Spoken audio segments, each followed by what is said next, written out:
What is up, everybody? Welcome to another episode of Limited Resources. This episode number 769. My name is Marshall. I'm one of your Limited Resources, and joining me on the line all the way from Denver, Colorado, it's Luis Scott-Vargas. Luis, you ready for some rares and mythic rares?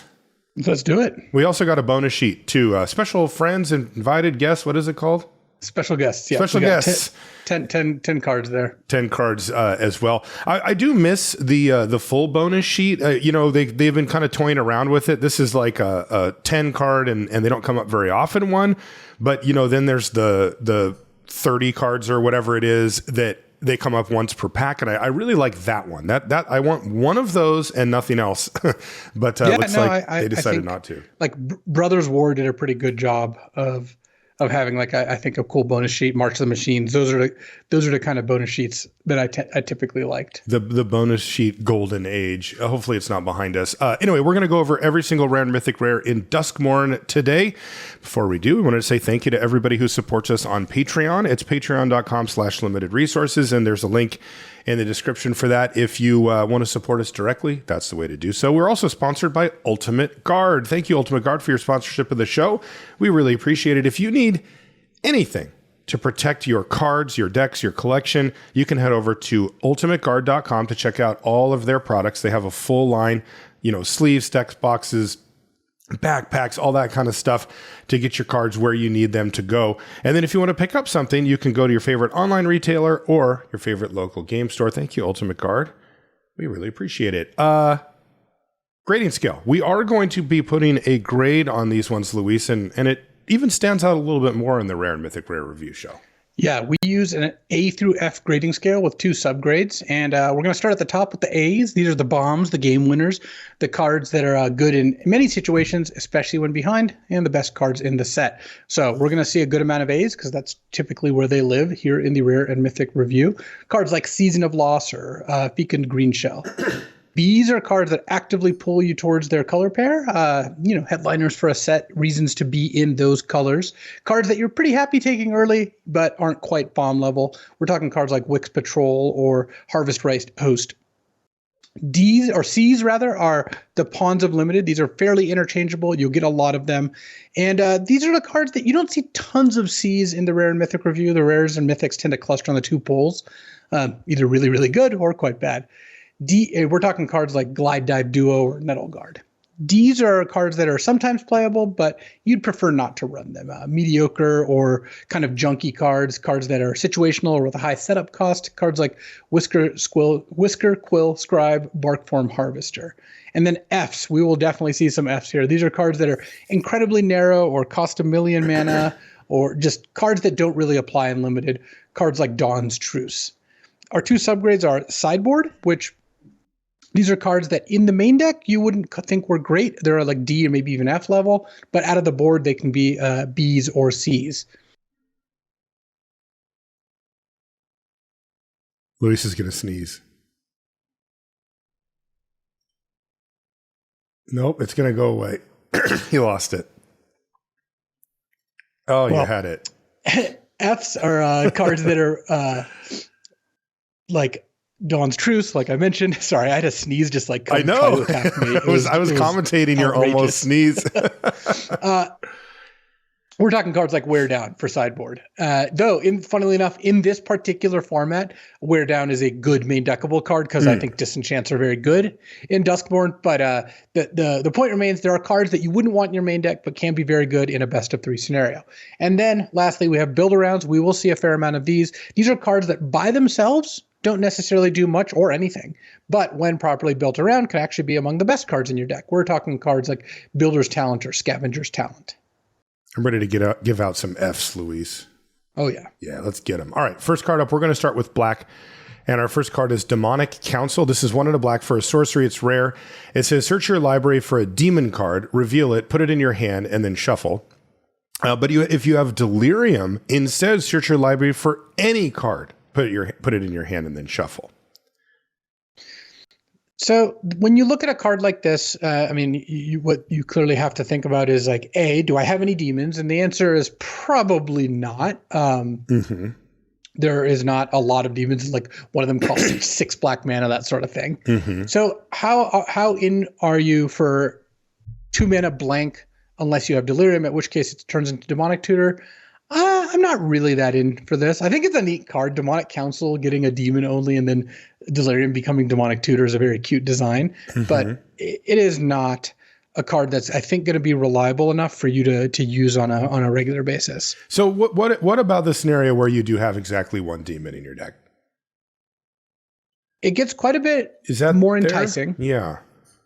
Because you now have a card that by itself actually does something, even if what not necessarily the thing you'd always want to do. But I just don't think that's going to come up very often. The right. more likely it's how often are you going to be able to get Delirium? Like how good is your deck going to be at getting Delirium? Mm-hmm. I just did a quick search and it looks like there's 4 demons. Yeah, there's 2 uncommons, an unplayable rare, and a pretty much uncastable mythic rare. So you're just not thinking Reanimator here. Let's go. Although I guess you probably wouldn't want it in your hand in that choice. Yeah, that's a few steps there. I mean, it could work to do that.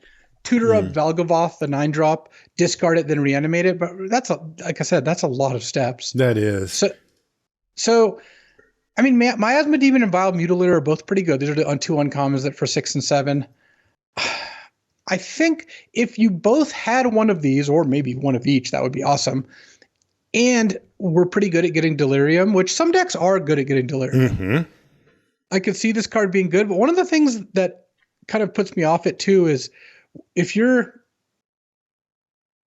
good at getting Delirium by self-milling, you're actually cutting down how many things you can go get with this. That is true. That does kind of, especially in limited, it works against itself. Also, I wouldn't want to hype up a Demonic Tutor just straight up as being such an amazing card. It's okay. In limited, it lets you get your best card or the card that you need, but it does tax on a serious 1 and a black extra mana, which can be the difference between casting it that turn and the next.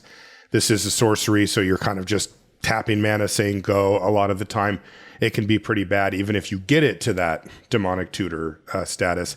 So I guess we would say it's a build around because you're just not going to play this card unless you have a demon to get with it. Even if you're pretty good at Delirium, I can't imagine putting Demonic Council in the deck. So I guess the question is, if I have one of the uncommon demons, if I spot you a Miasma Demon or a Vile Mutilator, what grade would it get then? A build around C? Like a build around C. So yeah, it's just okay. I mean, really, you should look at this card and think this card is closer to an F than any other rating. Exactly. Definitely. I bet if you did 50 drafts throughout over the course of the format, maybe one of those, you'd either be 0 times you should play this or 1. I don't think it would be more than that. So interesting card, but I think overall not very good. Exactly. And that's the thing to take away here. This is why we do the grades. Because you might think we're thinking, oh, yeah, I want to do this. No, like I probably never played Demonic Council in this set. Next is Come Back Wrong. This is 2 and a black for a sorcery at rare. It says destroy target creature. If a creature card is put into a graveyard this way, return it to the battlefield under your control. Sacrifice it at the beginning of your next end step. So that's cool. Note it doesn't give haste. Yeah. So what you end up doing with this card is you basically use it as a removal spell, and then you get to get whatever the ETB is, or if it like naturally had haste, you would get to attack with it, or you can sacrifice it to an effect. But I mean, it's 2 and a black sorcery, destroy any creature. That's a great place to start with upside past that. Yeah. A little bit upside there too. Yeah, this card. I mean, it could be a lot of upside. Like if you kill something with an ETB, that's a pretty good amount of upside. And there are some major ETBs these days. Plenty around. Yeah. So like a B for Come Back Wrong. It also comes back. Oh yeah, this is really good against all the enduring enchantments because you kill it. No way. This brings it back as part of the resolution of this spell. Then it'll trigger, but it won't be able to go anywhere because it's already on your side of the board. Then end of your turn, you sack it. Oh, but then it goes back to its owner's control. Okay, so never mind. You don't get to do all of it. That would be sweet if you got to steal it. I thought for a second that would actually be a sick way to go about things, but I guess they thought of that. Okay. So would you like B for come back wrong? Yeah, B. B sounds good. Next is Unstoppable Slasher. This is 2 and a black for a 2/3 zombie assassin at rare. It's got Death Touch, and whenever it deals combat damage to a player, they lose half their life rounded up. I've already been slashed by this thing. It hits hard. I mean, you're at 9 if you don't block it. When Unstoppable Slasher dies, if it had no counters on it, return it to the battlefield tapped under its owner's control with 2 stun counters on it. This thing's awesome. Yeah. I mean, the addition of Death Touch on this card is the difference between everything, because it makes it harder to block, but it also just makes it a decent blocker. And it means that there's no scenario in which card this isn't good. And like I said, like if you take it, you go from 20 to 18 and then lose half your life, you're at 9. Like it actually hits really hard. Played against this a few times. It is pretty annoying. It doesn't come back quickly. 2 stun counters is a lot, but 3 mana, 2/3 Death Touch that they're pretty much obliged to trade with. That gets the stun counters rolling pretty soon. It's just a great card. So I would give Unstoppable Slasher an A-. I think you're just always happy casting this. Same. Next is Enduring Tenacity. So here's our first one of these. This is 2 black for a 4/3 enchantment creature, Snake Glimmer at rare.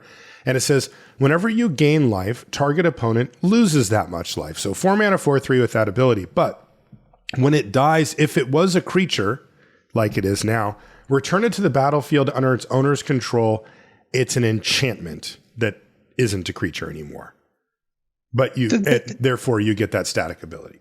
Yeah, the text on this one is not irrelevant. There are things that gain life. Like, for example, if you have this with any of the like when you sacrifice thing, ping them for 1 sort of deals, like this goes pretty hard. And it's a 4 mana 4/3 that dies into like an enchantment that you can then sacrifice for some other value, which like in red-black, for example, this basically gives you multiple things to sacrifice. Overall, I think Enduring Tenacity gets like a B-.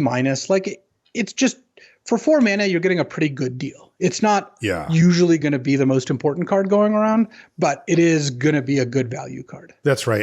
And you know, this set isn't set up where like one of the core things is life gain or whatever. So you're not going to abuse this. But like you said, there's some use cases. And by the way, this is one of the not as good ones of these. Like these cards are sweet.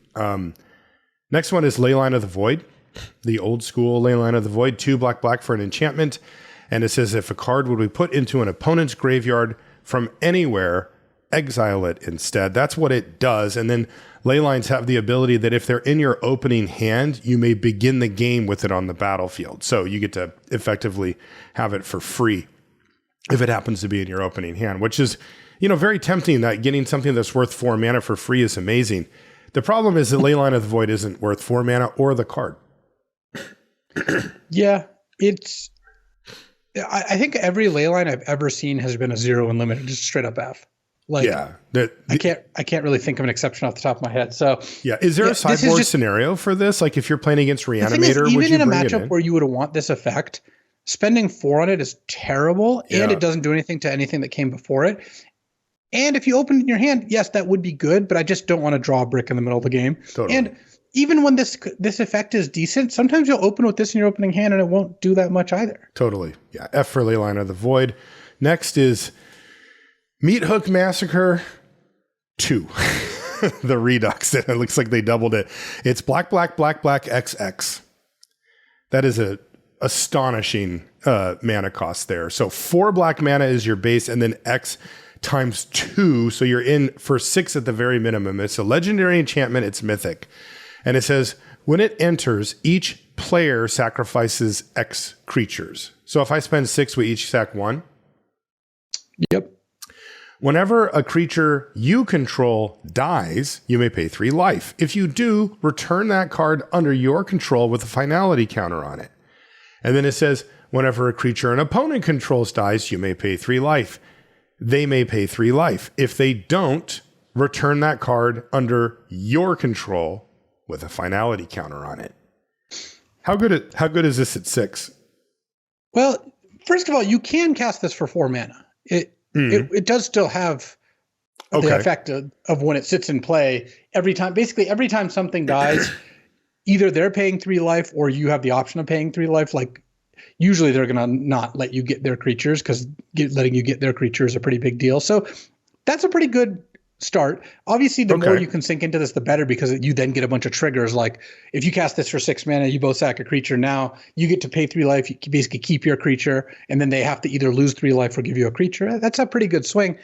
I just have a hard time getting over the quad black casting cost. That's really, really tough. That's just not a reasonable thing to do unless you're playing like 12, 13 swamps, which basically means you're close to mono black. Right. And because the problem is that if you do want to cast it as, just an enchantment, or maybe just for X equals 1, and then have it just be an enchantment that's doing things, you're obviously going to try to combine that with a bunch of removal. So you start killing stuff, you start trading stuff off, and you're trading life total for on board, which is usually a good trade. You'll probably be in good place, but the timing just doesn't work out. You're going to have to use your removal to buy yourself enough time to get to the quad black mana to actually cast this thing. And by the time you get it on the battlefield, maybe X equals 1 or even X equals 0, and you won't have any removal left to do it with. So it does seem a little bit tough. Still, this does feel powerful enough that I'd want to try to make my deck.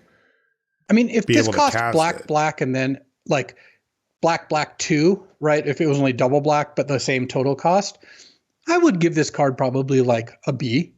Okay. In potentially higher. If given how much it costs, I think it's closer to an F than any other grade. I would call it a bit like a build around B, where if you can draft basically mono black, this card I think will be strong. But 4 black is just not really a feasible number unless you're really going out of your way. Or like you're black green and you have 2 or 3 black green duels and like some green mana fixing. Like green ramp into this can be really good too. I think that's the one spot for it. For 8 mana, and then just you both sack 2 creatures, you have maybe some life to get your creatures back, then they lose a bunch of life. Like that sounds really good. So that actually is good. Yeah. Build around B for Meat Hook Massacre too, but just you got to be aware that the casting cost is the issue. Grievous Wound is next. It's 3 black for an enchantment or a rare. It enchants a player. That player can't gain life, and whenever enchanted player is dealt damage, they lose half their life, rounded up. No, this is an F. Like basically the way I would think about Grievous Wound is if you cast this and just dealt damage to them, how much damage would you be satisfied? Like you would want to get like 7 damage out of this, and this can't take them from 7 to 0. Like that's not how this card works. It can kill them if you take them from 3 down to 1, then or whatever, any amount down to 1, they lose that last point. But if you take them to 2, they just go to 1. So right.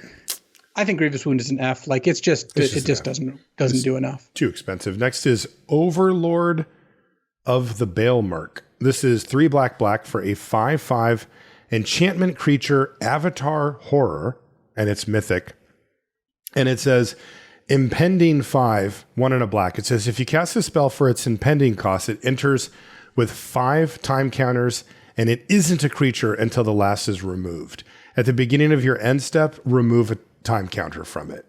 Okay, so they kind of fixed what's it called? Or modified that. And then it says, whenever Overlord of the Baelmerk enters or attacks, mill 4 cards. Then you may return a non-avatar creature card or a planeswalker card from your graveyard to your hand. So it does enter when you impend it, though? Right. So what you do is you spend 2 mana and you mill 4 and get back a creature, or a planeswalker, I guess, but probably a creature. And then end of your turn, you take a counter off, and that continues. And then when the last counter comes off, it's now a 5/5, which it's not going to be able to attack right away because it comes off at the end of your turn. But then after their turn, if you get to attack, it actually does the mill or raise dead thing. But and you can also just cast this for 5 mana.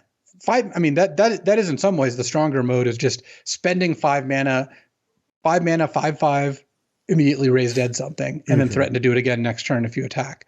So I think that Overlord of the Baelmerk is fantastic. That's this awesome. Whole cycle, all these cards, there's a mythic rare cycle, 1 for each color, and they're basically all great because the cheap mode is good. The expensive mode is good. In either case, you're probably getting a 2-for-1 and forcing them to deal with something quite strong. So I like A for Overlord of the Baelmerk. This is just a classic bomb. Yeah, it looks awesome. I know that they would have put more keyword stats, like it could have had Death Touch and some, but they just ran out of room because impending. Yeah, that is definitely the case. Next, boy, you were talking about tough mana costs.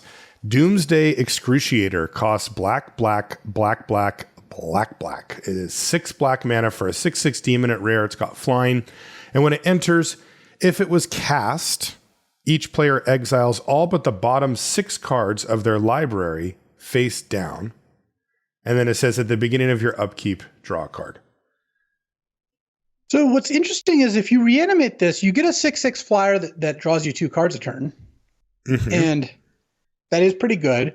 Casting it is, of course, just like not feasible unless you're literally mono black.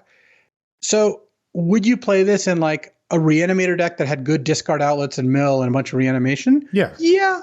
Especially since every now and then you might get to cast it depending on your mana base. It does happen. It is possible. Overall, this is like a build around B. It's not really playable unless you have good reanimate stuff, though. That's the key. So build around it in the white-black deck primarily. Next is Unholy Annex and Ritual Chamber, which is a room. Unholy Annex is 2 and a black, and it says at the beginning of your end step, draw a card. If you control a demon, each opponent loses 2 life, and you gain 2 life. Otherwise, you lose 2 life. That's an interesting one. And then the other is Ritual Chamber, which is 3 black, and it says when you unlock this door, create a 6/6 black demon creature token with flying. Wow, that's a heck of a magic card right there. Yeah, this one is quite strong.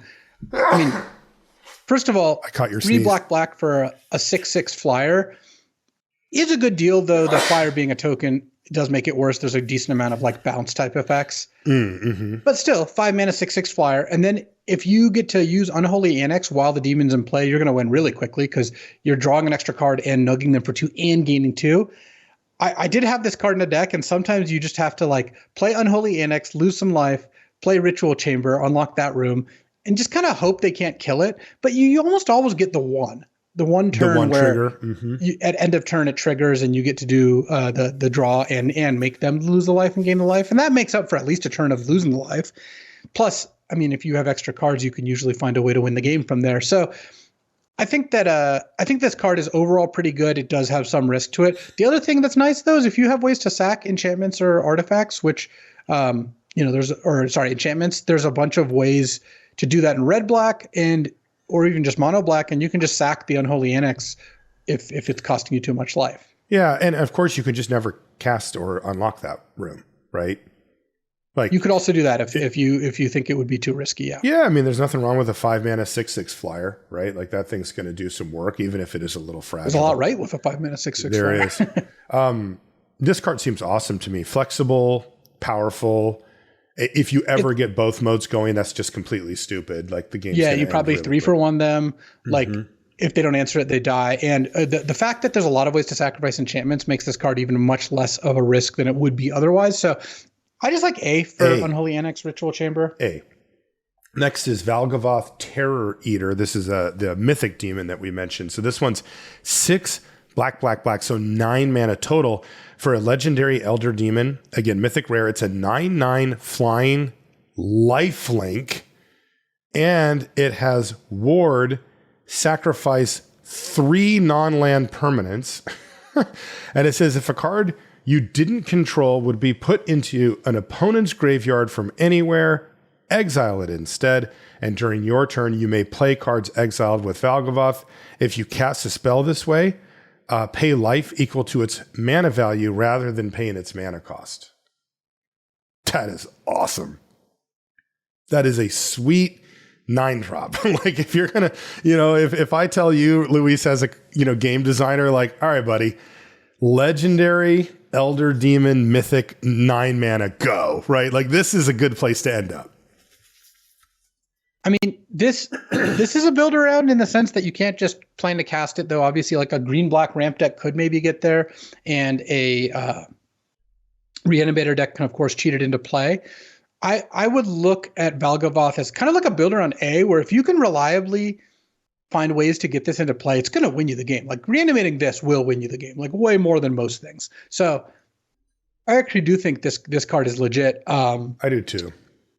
I you can't just put it in your deck without a plan for it, but yeah, but it's a build around A plus. Yeah, this is exactly what you want out of a build around. Yeah. It's almost impossible to lose the game. 9/9 flying lifelink. There's just no scenario.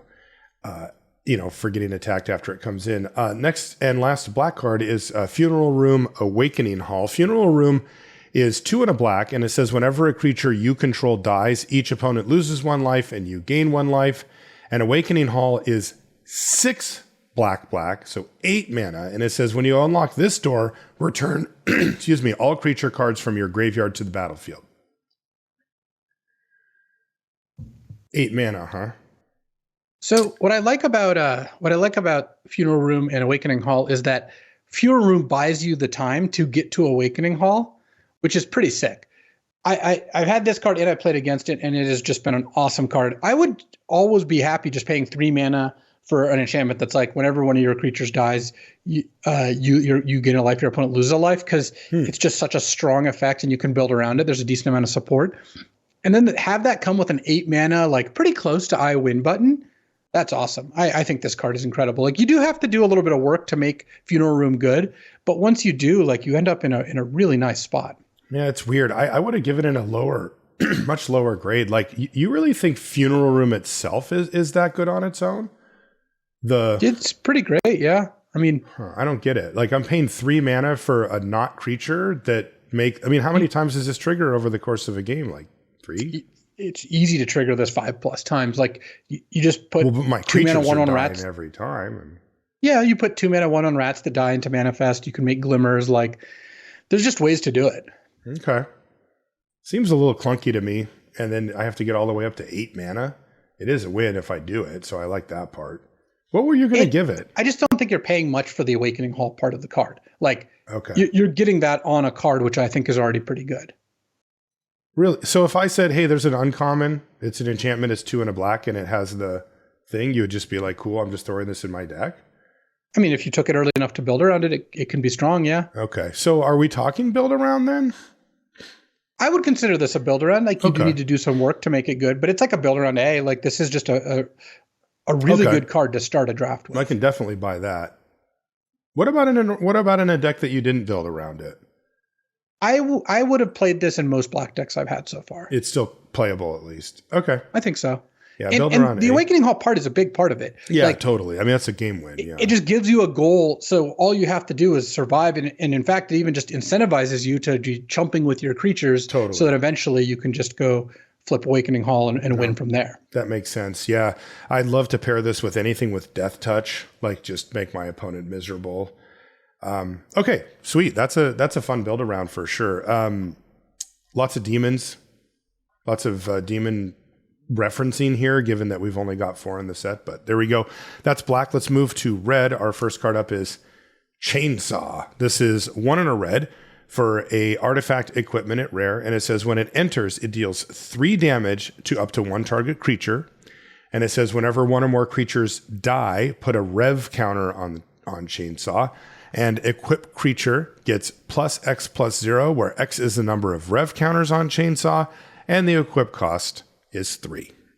I played against this card. It was very annoying because they get spotted a removal spell. Sorcery speed, deal 3 to a creature for 2 mana. You're just going to be happy with that. Mm-hmm. It leaves behind an artifact that you can, make use of in a variety of ways, up to and including just straight up equipping it. And it comes with 1 counter on it already because of the initial trigger. I assume you killed something. And then from there, you get to just keep growing it. And so soon it gets +3 +0, +4 +0. And then it turns your 1/1s into real threats, which then trade off, which then get you more of that. It's like, exactly. It's a good card. It is. Yeah, it was really annoying. And as you mentioned, the floor is very, very high on it. And then it just sort of sticks around and is relevant later on. I would go B+ on Chainsaw. Like it didn't quite perform at the A level when I played against it the one time, but it was really annoying and it had a very high floor, like I said. What do you think? Yeah, I like B+ for Chainsaw. Fear of Missing Out is next FOMO? One in a red for a 2/3 enchantment creature nightmare. This is rare. And when it enters, discard a card, then draw a card. So you get to rummage for freezies. And then it says Delirium, whenever it attacks for the first time each turn, if you have Delirium, untap target creature. After this phase, there's an additional combat phase. So two very different things here, although one does feed into the other with the rummage. Yeah, I mean, a 2-mana 2/3 enchantment creature with rummage would already be a good start for a Delirium deck. Like you're just going to be happy playing that card, and then the Delirium text on this is quite strong. I had 2 of these in one of my first decks, and those it's actually kind of funny. If you have 2 out and you have Delirium, you're supposed to attack with 1 plus maybe something else, untap the other thing, and then next combat attack with your second one, do it again. Because if you attack with 2 at the same time, you'll get 2 combat steps, but your creatures will be tapped. So you kind of got to spread them out, which is funny. That'll come up a lot more in Constructed. I think this card is good enough for Constructed, and there'll be people playing it. But I think it's a great card. It's pretty easy to make work. It's just good to start out with. It's really priced to move. So I'd give FOMO a B plus as well. B plus, yeah. This is a similar one to Chainsaw. Next is Razorkin Needlehead. This is red for a 2/2 human assassin. It's rare. It has first strike during your turn, and whenever an opponent draws a card, the Needlehead deals 1 damage to them. Oh, that's annoying. Yeah, a little mini shield drid. Also, first strike on your turn means this attacks pretty nicely. Yeah, double red is not the easiest, so I would be a little hesitant to take it too early in the draft. But once you know you're heavy red, this card is a B level card. So definitely. I would just give it like a B minus and just be aware that you're not going to cast this on turn 2 every time, which is unfortunate. Very annoying card. Next is Screaming Nemesis, which is 2 and a red for a 3/3 spirit. It is mythic rare. It does have haste, and it says whenever it is dealt damage, it deals that much damage to any other target. If a player is dealt damage this way, they can't gain life for the rest of the game. Yeah, it's like a emblem-esque ability. But even without that part, because that part actually honestly isn't that big of a deal, 3-mana 3/3 haste that when they trade off for it, you just get to take something else out or nug them for 3. Man, what was that card back in the day? There was Stuffy Doll. There's Stuffy Doll, and then do you remember the 5-mana 3/3, and when it died, it did its power to something like same thing. I think it had to actually die. But yeah, these are really annoying, and this one's like priced to move. 3-mana 3/3 haste, like that thing hits pretty hard if you're curving. What's going to happen is you're going to play this, attack them for 3. They're going to take it because they probably don't have like a blocker up, and then they have to like decide, okay, I guess I'm going to try to like block this down, lose my whole board. They can't ignore it too long because then at some point they're at like 11 and this thing is threatening to deal a bunch of damage. It just really puts them in an awkward spot. I think overall Screaming Nemesis is an A. It's just a really powerful card at a really low cost. I will say, at least for my eyes, it has a keyword not flying. It looks like a flyer to me for some reason. Yeah, so yeah, keep that in mind. Next is the Roller Crusher Ride. Oh, that looks fun. This is 2 and a red plus X. So 3-mana base and then X on top of that. It's a legendary enchantment and it's mythic rare, and it has Delirium. If a source you control would deal non-combat damage to a permanent or player while there are 4 or more card types among cards in your graveyard, it deals double that damage instead. And when the Roller Crusher Ride enters, it deals X damage to each of up to X target creatures. What does that mean, that last part? Like if X equals 3, is it 3 damage to 3 creatures? Yeah, this card's busted. What? It's just Plague Wind. That's insane. You don't even need Delirium. Just use that example. You spend 6 mana and it deals 3 damage to 3 creatures. Like that's just going to wipe their board. If you do have Delirium, it just kills every creature you target. It's just a completely outrageous card. The first time my opponent cast this against me, I'm like, are you kidding me? Like this looks like, oh, maybe if you do some work and get Delirium. No. You just cast the card. You're in the game. It's an A+. A+ for the Roller Crusher. It's splashable too. There's 2 X-Spells. We're going to see a Valgavas Onslaught in green that are just like incredibly splashable and unbeatable, and you should basically never pass them. So I am a little surprised that Roller Crusher Ride isn't red 1X. Like just having 1 red pip is a little That is, you're going to see that in like every sealed deck that it gets opened in. Next is Cursed Recording. This is 2 red for an artifact at rare. It says whenever you cast an instant or sorcery spell, put a time counter on Cursed Recording. Then if there are 7 or more time counters on it, remove those counters and it deals 20 damage to you.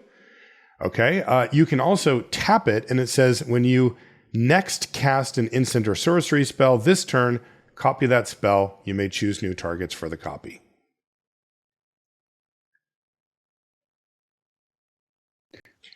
So what the kind of 7 spell thing basically means is you once you play Cursed Recording, you've kind of put yourself on a time limit where you get to cast 7 spells. But you get to copy all of them or one per turn? Yeah, I mean, as long as you're casting 1 per turn, you get to copy all of them. Yeah, so you should be able to win the game. Basically, you get to cast 6 spells because the 7th will nug you for 20. Or you, of course, you could find a way to get rid of this thing. But overall, I think Cursed Recording is quite strong. Okay. Build around. It is clearly a build around. You have to have a lot of spells. And the tension here is that if you have tons of spells, this eventually constrains you. But really, doubling 6 spells should be enough to win the game. Totally. My assumption would be that the first clause, at least for our purposes, just never comes into play. Obviously, you can just not cast the spell and not die to it. But it probably isn't even a factor. Because if you've... I can't imagine a game where you actually get to copy like 3 or 4 spells and you haven't just put yourself in a massive advantage at that point. So the real question is how many, C or above level spells do I need to have in my deck where I'm trying to balance out creatures on some level and, my really powerful stuff that I happen to open plus this Cursed Recording in there to make it all work. My gut is like 12-ish spells. Like so you want full build around. Yeah, I think so. Like, I mean, you could probably play this with like 7 or 8 spells. The thing is, if you copy 2 spells with this, they have to be pretty good. If you copy 3 or 4, like at that point, you're pretty happy. Definitely. 5 or 6 obviously is great. If you're just copying 1 or 2, though, like you spent 4 mana on this, like have you gotten your money back? I mean, maybe at 2, you've technically gotten your cards back, but it'd have to kind of depend which spells they are. But if you go Cursed Recording on 4, right, and then next turn double Scorching Dragonfire plus play like a random creature, and then the turn after that double up another removal, you're fine. You're doing fine for sure. Yeah, so 7-ish, 8-ish, if they're high quality spells where if you look at them and realistically any one of them getting copied would get you your value back from the Cursed Recording, but really you want to be up in that 12 range so that you can fully take advantage. Basically, you want to play Cursed Recording and have your opponent go, oh no. Like if you untap, you're going to get to just go off with this thing. Next is Enduring Courage.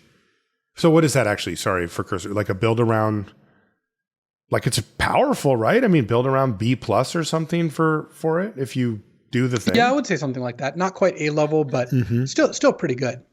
Next is Enduring Courage. This is 2 red for a 3/3 enchantment creature, Dog Glimmer. It's rare.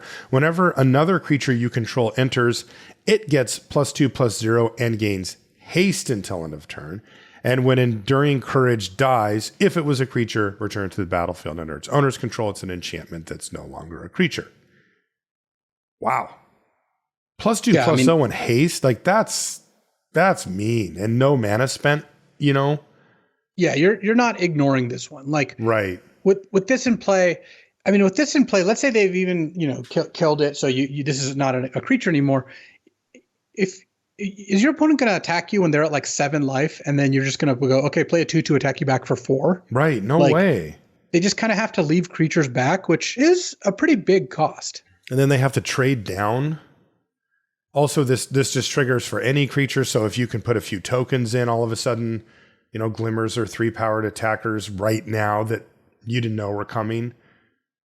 This card seems really good. I think it's appropriate that they made it double red and only a 3/3 on its own, and it doesn't affect itself, right? So they did actually kind of bring down the stats on the baseline here, but they're still fine. I like B+ for Enduring Courage. I don't know if I quite get up to the A range for it. Yeah, B+ looks pretty good. I mean, It's a big threat, and it's really hard to get the effect, off the battlefield. Like exile removal or shuffle back in removal is pretty good against these things, but other than that, they're just going to be kind of stuck dealing with this the whole entire game. Leyline of Resonance is next. This is 2 red for an enchantment at rare. It says, if Leyline of Resonance is in your opening hand, you may begin the game with it on the battlefield. We know about that. Whenever you cast an instant or sorcery spell that targets only a single creature you control, copy that spell. You may choose new targets for the copy. So that's just an F. Yeah. We can just move on. Next is Waltz of Rage. This is 3 red for a sorcery at rare. It says, target creature you control deals damage equal to its power to each other creature. Until end of turn, whenever a creature you control dies, exile the top card of your library. You may play it until the end of your next turn. So that's kind of interesting. Target your biggest creature and it nugs everything else, which often will kill everything. Though, of course, you can, if your creatures are bigger than theirs, you can do something like target your 3/3, doesn't kill your 4/4, but does kill other 2/2s. And if your creatures do die, you also get a little buyout of getting to cash them in for, a chance to play the top card. And you have until end of your next turn, so you don't have to cast it the same turn you cast Waltz of Rage, because you probably won't be doing that. Right. So basically, the thing that makes this playable or not is like, what creatures do you have? Do you have good creatures to target? If you do, this card is really strong, because it's often going to be a Wrath, except you keep the biggest creature on the board. But sometimes it kills more of their stuff than yours. And even if it does kill your stuff again, you get that value back. So I like Waltz of Rage. I think it's like an A-level card. You just have to make sure you have some creatures for it. Yeah, it seems really primed for red-green, just with some big, dumb green creature. And like you said, you get to keep it. Yeah, definitely in the A range. But if you have a low-to-the-ground, fast, small creature deck, Waltz of Rage is going to underperform for you. So keep that in mind. Next is Overlord of the Boiler Bilges. This is 4 red for a 5/5 enchantment creature, Avatar Horror. This is Mythic, and it has Impending 4. But the cost for this one on Impending 4 is 2 red. So it's actually quite a bit. And it says, when it enters or attacks, it deals 4 damage to any target. Oh, well, they make it easy for us, don't they? Yeah. It's just another A. Like, you cast it, it's great. You impend it, it's also great. It's just a great card. Yeah, that is awesome. Another A. Next, we've got Charred Foyer and Warp Space. Charred Foyer is 3 and a red for, at the beginning of your upkeep, exile the top card of your library. You may play it this turn. Nice. And then Warp Space is 4 red for, once each turn, you may pay 0 rather than pay the mana cost for a spell you cast from exile. Wow, that's cool. It's pretty neat. And Charred Foyer is a pretty reasonable card, as like, kind of like Outpost Siege vibes, where you cast this for 4 mana, does nothing this turn, and then you just kind of draw 2 cards, turn the rest of the game. Where Warp Space really comes in handy is if you ever exile like anything that even costs like 4 more mana, you get a nice deal by just, all right, I'm going to invest this turn into unlocking Warp Space, play this 4 or 5 drop for free, kind of get my money back there. And then in the future, you just get to play the top card of your deck every turn for free. I see. And you know that. Right. You don't have to guess is what you're saying. Right. If you've exiled a 6-drop to Charred Foyer, then it's free to unlock Warp Space. That's really cool. Yeah, I did not think about that. What do you think about Charred Foyer just straight up, though? Because, modern era Magic is pretty fast. It's pretty punishing. This is a 4 mana go. Like, just nothing happens. Like, you could definitely just lose the game or fall too far behind, at that point in the game of development or whatever. It can be difficult to find a place to drop a card that's 4 mana, does nothing until your next turn. Where do you see it fitting, and does that concern you as, the mana cost is fairly high for this? You would want this to be one of the more expensive cards in your deck, and you'd want your deck to be a fairly proactive deck. You don't want to be flipping counter spells with Charred Foyer. You don't want to be flipping reactive cards as much. Removal's fine. If you flip a Scorched Dragonfire, you'll probably be able to do something with it. Okay. But lower curve. This is going to be at its best in like an aggressive deck that curves into this and then just puts more stuff on the board. Okay. What do you want to give it?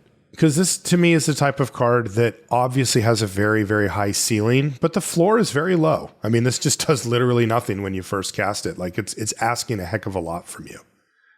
What do you think? My inclination is to give it a B. Yeah. Like, it is powerful. You do want to have a proactive deck, but I don't think you need to. I do think it's a pretty good card. Like, you don't need to go the decks that are going to make use of this aren't going to look completely bizarre. They're just going to be on the lower side of the curve. Okay. Yeah. B for Charred Foyer and Warp Space. That's it for red. That'll bring us to green. Our first green card is Valgavoth's Onslaught. This is green XX for a sorcery at rare. It says manifest dread X times, then put X +1/+1 counters on each of those creatures. Wow. That's nice. Yeah. I mean, this is just, that's a regular unbeatable. rare. So for 3 mana, you get a 3/3. Okay. That's not that great. For 5 mana, you get 2 4/4s. And then for 7 mana, you get 3 5/5s. Like, again, I've never passed this card in a pack. I've been white blue and I see this in pack 3 and I'm like, all right, I guess I'm going to try to pick up a Terramorphic Expanse. The card is just absolutely ridiculous. I would give it an A+. It might be the best card in the set. Okay, so AA+ for Valgavoth's Onslaught. Also, these are Manifest Dread tokens too, so like they can be they're flipped even up better for than something that. Yeah, Like, it's so crazy. Next is, oh God, no, Twitching Doll. Is that a spider on its foot too? Good God, they went full creep mode on Twitching Doll. This is a green. This is a green card for a 2/2 artifact creature, Spider Toy. It's rare. It taps to add 1 mana of any color. Put a nest counter on Twitching Doll, and then you can tap it and sacrifice it. Don't say it makes spiders. Create a 2/2 green spider creature token with reach for each counter on Twitching Doll, and activate only as a sorcery. Oh, it's like full of spider eggs, and then it bursts open into a bunch of creepy. This is just the worst. Yeah, this is exactly what you didn't want to see. This is exactly like if you made it have like a clown face, then I'm just like, I may just not play this set, but they made it, I don't know, somehow worse. Twitching Doll. So 2 mana, 2/2, taps to add color, grows into something big, and then becomes a whole board state for you. Yeah, basically you awesome. Use this as a mana dork and then eventually sack it to make 3 or 4 spiders. Fantastic card. Honestly, this is like an A-. Like, definitely. It's a 2 mana, 2/2, 5-color mana dork that also blows itself up and makes a bunch of spiders in the late game. And you just do this every like it picks up a, what's it called, a nest counter on it, like every single turn, right? Like yep. That's awesome. Because that is the complaint, right? Is it a 2 mana 2/2 that taps for mana at some point loses its utility in the game, and this one just becomes 6 spiders. This is a lot like the Forager, the 1 green 2/2 squirrel from the last set that you could pay 4 and tap and go get a squirrel. Except instead of paying 4 and tap, you just tap and sack it and turn it into a bunch of 2/2. So it's quite a bit stronger, and that card was great. Yeah. So I like A- for Twitching Doll. A- for Twitching Doll. Enduring Vitality is next. Man, this card's so good. I've already got to play with it twice. It's 1 green for a 3/3 enchantment creature, Elk. Yeah. Glimmer, it's rare. It's got Vigilance, and it says creatures you control have tap, add 1 mana of any color, and then if it dies, it comes back as an enchantment on your side. This card's sweet, man. Card is very strong. Yeah. My experience with this card is mostly just on turn 5, they cast this and still play a 5-drop. That's it. Yes. It's like, oh, this card was basically free. And then now you have 10 mana next turn to flip rooms and just do whatever you want. And you can't even really kill this because if they kill it, you just don't get the ability to get the Cryptolith Rights ability. And that's still totally fine. So honestly, I like A- for Enduring Vitality too. It's a really strong card. I do too. It's played out that way for me. Awesome card. And that's exactly the play pattern that I tried for it as well. And then it's also just a 3/3 Vigilance on top of all that. So it's actually like a slammer. It's better statted than the other ones that we've seen. Next is Hauntwood's Shrieker. I haven't actually seen this one. This is 1 green for a 3/3 Beast Mutant at Mythic Rare. And it says, wow, whenever it attacks, you manifest dread, and you can pay 1 and a green, reveal target face down permanent. If it's a creature card, you may turn it face up. Nah, whatever. So 3 mana 3/3 when it attacks manifest dread is already like, oh, this is like a survival creature that does not have to survive. Mm-hmm. And then if you ever spike a good manifest, the Shrieker just gets to let you flip it, which I want to circle back on one thing real quick about Manifest. I think people got the impression I was low on Manifest in the common and common review. That's not what I was saying. I wasn't saying Manifest was bad. I think it's quite strong. I was saying, and I still believe this to be true, flipping Manifests is not a huge part of the whole experience. Has that been what you've found? Yeah, absolutely. And I agreed with you. Maybe people thought you meant when you said flipping that you meant like flipping a card from the top of your library to become a manifest. Because you were clear to me. People thought my criticism of, or not even criticism, my evaluation that you're not flipping the manifest tokens or tutus that often meant I thought the mechanic was weak. I don't think the mechanic is weak. It is still pretty good. Tutus are good. I just don't think a morph on turn 7 is not a morph. It's a whole wide range of things. It's something good, right? Like when you played Khans of Tarkir and they attacked you with a morph with 6-7 mana up, like, all right, that's like a 5/5. Right. A manifest is more a 2/2 than anything else. Definitely. I think that when a given manifest enters the battlefield as a 2/2, the percent chance that you're going to meaningfully flip it or someone's going to flip it and have that matter is like 10%. It's 10 to 15 is what I would guess. Yeah. Like it almost never happens. Obviously, it's higher than 10 to 15% that you hit a creature, but whether that creature flips and has that flip be relevant is just not that high. Sometimes you hit a small creature. Sometimes you just don't have the time to flip it. Sometimes flipping it wouldn't change the outcome. So yeah, I do think that the flipping the manifest part of this is not a huge part. It's just an A- because it's a 3-mana 3/3 that attacks and makes a 2/2. It's half a Grave Titan for half the mana. Totally. And if you can protect it for a couple of turns, all of a sudden you have a full board state. And I agree 100%, by the way, with your assessment that these manifests, they almost never get flipped up, even in cube, even here, all that. Next is Omnivorous Flytrap. This is 2 and a green for a 2/4 plant. It's rare. It has Delirium. Whenever it enters or attacks, you distribute 2 +1/+1 counters among 1 or 2 target creatures. Then if there are, so that's if you have Delirium, which is 4 card types. Then if there are 6 or more card types among cards in your graveyard, so some type of super Delirium here, double the number of +1/+1 counters on those creatures. Cards making moves and constructed, because you can get Delirium pretty easily. I think this card's quite strong. Delirium is just a lot easier to get than it has been in previous sets. And if you have this with Delirium, you're paying 3 mana for 4/6 worth of stats. And if you have this with Super Delirium, you're going to get quite a bit more. Plus, when it attacks, it does it again. So often what you can do is play this, pump 2 other things, and they're in the position. It's kind of like, like Zimone does the same thing, right? We'll see later. If they kill the fly trap, you still got to keep the counters on the other creatures, and they're a problem. If they kill the other creatures, well, the fly trap's ready to attack and do some more business. So I would say this is a build around, but this is like a build around A. This is one of the cards that if you see this early, this is a reason to go hard on Delirium. And this can just throw them on itself, right? Oh yeah, like you can just turn it sideways and put 2 counters on it. You can play this into as a 3-mana 4/6 if there's nothing on the board. Yeah, that's pretty cool. What grade did you say you liked for it? I like build around A. Okay, so it's that good if you can get it going. I don't think you'd ever cut this because it's a 3-mana 2/4 with a lot of upside. Right. But it's like a B if you haven't gone hard on Delirium. It's like an A if you're reliably Deliriuming. Tyvar the Pummeler is next. This is 1 green for a 3/3 legendary elf warrior at Mythic. It says tap another untapped creature you control. Tyvar the Pummeler gains indestructible until end of turn. Tap it. So you tap the other thing and then this thing gets indestructible and you tap it as well. And then it has an activated ability, 3 green. Creatures you control get +X until end of turn, where X is the greatest power among creatures you control. Dang, that's a nice one. I mean, at minimum, it's 3, right? You're setting 5 mana to give +3/+3 because Tyvar is already that big.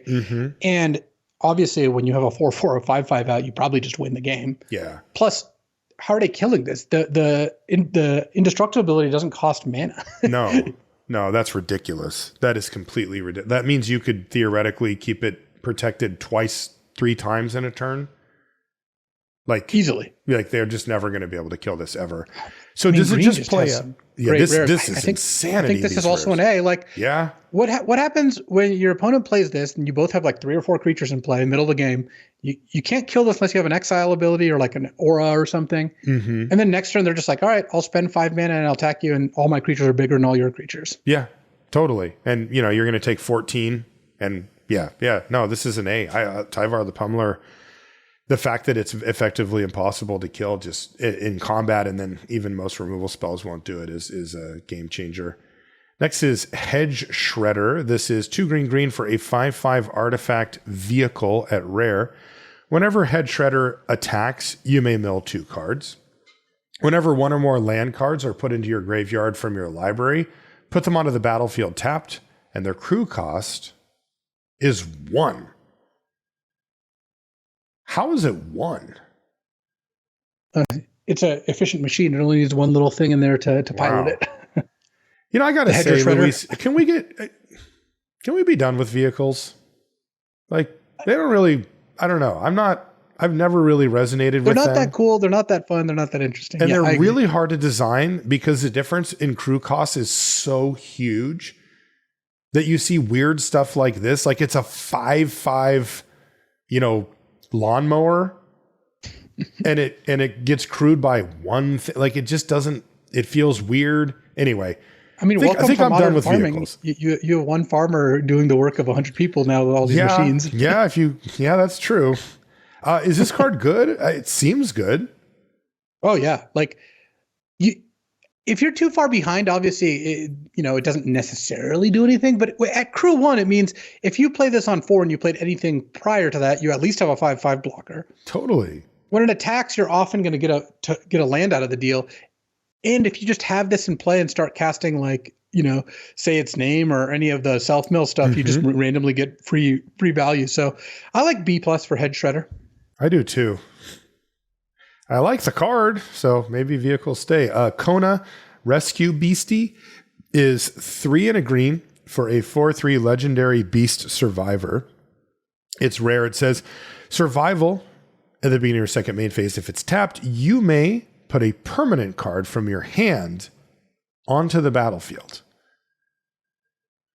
These type of effects are interesting because they can definitely be explosive and they can give you that short-term advantage that you can capitalize on to actually just win the game.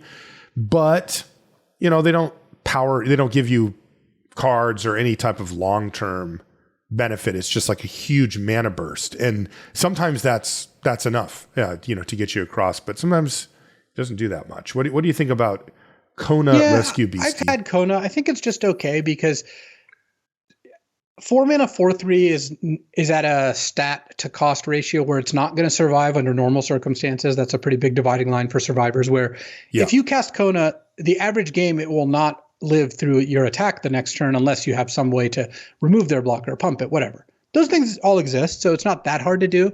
But then once you do that, what are you getting out of it? Sometimes you'll put in expensive cards. A lot of the time, you're not going to put in anything that expensive. It's a huge difference between a 4/3 and a 3/4 for cards like this, right? Like this card would just have like a much higher percentage chance.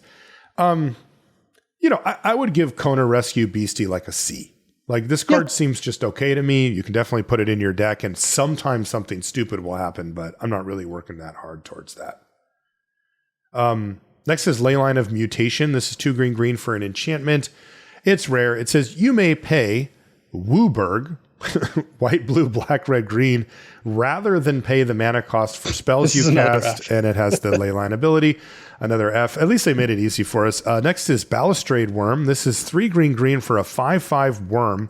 This thing's gnarly. I've had this card too. It's rare. It can't be countered, but it gets better from there. It has trample and haste, so it slams really nice. And then it also has Delirium. You can pay 2 green and return Balustrade Worm from your graveyard to the battlefield with a finality counter on it, but you can only do it at sorcery speed and only if you have Delirium. Boo-hoo. This card's awesome, man. This thing's just a slammer. Yeah. I mean, 5 mana, 5/5 trample haste is already like, wow, charging monster sword levels. Right. It can't be countered, which that could come up sometimes. Mm-hmm. And then it just comes back for a second helping. Like, really? Does it need to do that? Yeah, totally. And it does. Yeah. More Balustrade Worm. I don't, is the power level there enough to get it to the A range for you, or is it kind of cap out at B+ for something like this? This to me is right on that I would say dividing this is an line. A. I mean, often what's going to happen is you're going to cast this, slam them for 5. Next turn, maybe they deal with it. And then 2 or 3 turns later, it's just going to come out again. Totally. And yes, there are things that one shot it, you exile it, you lock it down with an aura, but a lot of the removals just, they're going to trade 2 creatures for it, or they're going to use a kill spell on it, and it's just going to come back. I don't think Delirium is very hard in this set. I evaluate the Delirium cards, as if they were not the most challenging, because that's kind of how I feel they are. Okay, so I'm going to say A- for Balustrade Worm, just to be nitpicky, but like I said, I've had a chance to play with it, and it's awesome. By the way, how many times have we mentioned Exile removal just in the rare review here? Exile removal is really good. It's really good. Overlord set through and through. Overlord of the Hauntwoods, 3 green for an enchantment creature, Avatar Horror. This one's the Mythic rare. It's a 6/5. So you've got a 5 mana 6/5 with impending 4, and the impending cost is 1 green. And it says whenever it enters or attacks, create a tapped colorless land token named Everywhere that is every basic land type.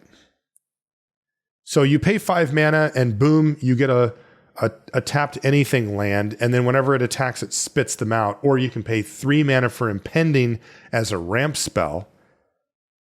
Then eventually this shows up. And then it shows up 4 turn cycles later. That does seem 3 mana. If you're going to spot me a land, like I'm going to be impending this a lot. I mean, this doesn't have the quite as big of an on the board presence as, like, for example, the red one of these that nugs for 4, but this still is just a great card. I would give this an A as well. I would too. I mean, they obviously pushed these. Last green card is Walk-in Closet and Forgotten Cellar. Walk-in Closet is 2 and a green and it says you may play lands from your graveyard. Cube maybe. And then we've got Forgotten Cellar, 3 green. When you unlock this door, you may cast spells from your graveyard this turn. And if a card would be put into your graveyard from anywhere this turn, exile it instead. So it's Crucible like Worlds plus Yawgmoth's. Okay. Wow. Is this cube? Like, I'm going to skip ahead. Is this cube worthy? Can we cube this up? I think it's worth trying. I'd be willing to cut Crucible for this. Like, it basically is Crucible with a pretty huge upside on the other side. Yeah. I did have this in one of my decks in Duskmourn Limited, and in like a black, green, blue self-mill deck, and it was pretty good. It takes a lot of work. It's kind of nice that Terramorphic Expanse plus Walk-in Closet, you get to like do that every turn and slowly thin out your deck of all lands, and then gives you the mana for Forgotten Cellar. This is like a build around like C, where most decks shouldn't play it, but it can be a good card in the like black green or blue green kind of self-mill style deck. Yeah, it seems very narrow. I mean, Forgotten Cellar seems effectively unplayable, right? When we play Cube and we play Yawgmoth's Will, we're expecting there to be a bunch of free spells, and even then it's kind of a tight fit. This thing costs 5, and we have to actually just straight up pay mana, for normal cost limited spells. Like, that just doesn't seem like you might get one thing back or whatever. But Walk-in Closet, maybe a few combos there. Like you said, really narrow though. I mean, what would you just give it a non-build around? Is it just an F? An F. Like, you just shouldn't put this in most decks. You need to be milling or otherwise getting lands into the graveyard and then having like 10 mana out or 8 mana. Like, Forgotten Cellar is 5 mana, so like the ideal scenario is obviously have tons of mana, but even at like, let's say 8 mana, you go like flip this, play a 1-drop, play a 2-drop. You at least got something out of that. That's obviously not the most exciting card. What you really want is to play like 3 or 4 things, and that takes a lot of work. So I like build around C, but mostly you should not. You should be forgetting this one. It's not really what you want. That moves us to white, where our first card is Reluctant Role Model. This is 1 and a white for a 2/2 human survivor at rare. It has survival. If it's tapped at the beginning of your second main phase, put a flying, lifelink, or +1/+1 counter on it. And it says, whenever it or another creature you control dies, if it had counters on it, put those counters on up to 1 target creature. Dang. Man, make that thing start, like get that flying counter on it so that you can, start to clear the way. And all of a sudden it picks up lifelink and +1/+1s, and those just start dropping off onto other things. That's insane. Yeah.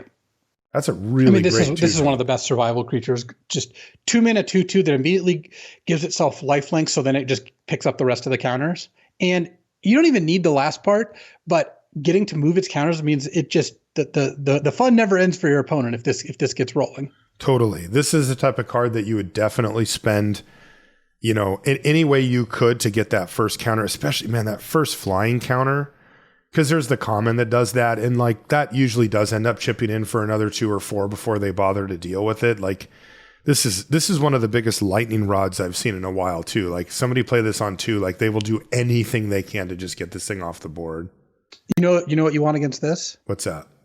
Exile removal. Exile removal. Yeah, man. Seriously. I like Reluctant Role Model. I think at A-. Yeah. This is one of the best cards you can cast at 2 mana. It's a bit snowbally, like. This is one of those like bombs where sometimes you draw it on turn 7 and it's the same as if you do any 2-mana 2/2 with no text. But sometimes you cast it turn 2 on the play and your opponent loses the game before they even have a chance to get started. Totally. Next is Enduring Innocence. This is 1 white for a 2/1 enchantment creature, Sheep Glimmer at rare. It's got lifelink. And whenever one or more other creatures you control with power 2 or less enter, draw a card. This ability triggers only once each turn. And when this thing dies, it comes back as an enchantment with that ability.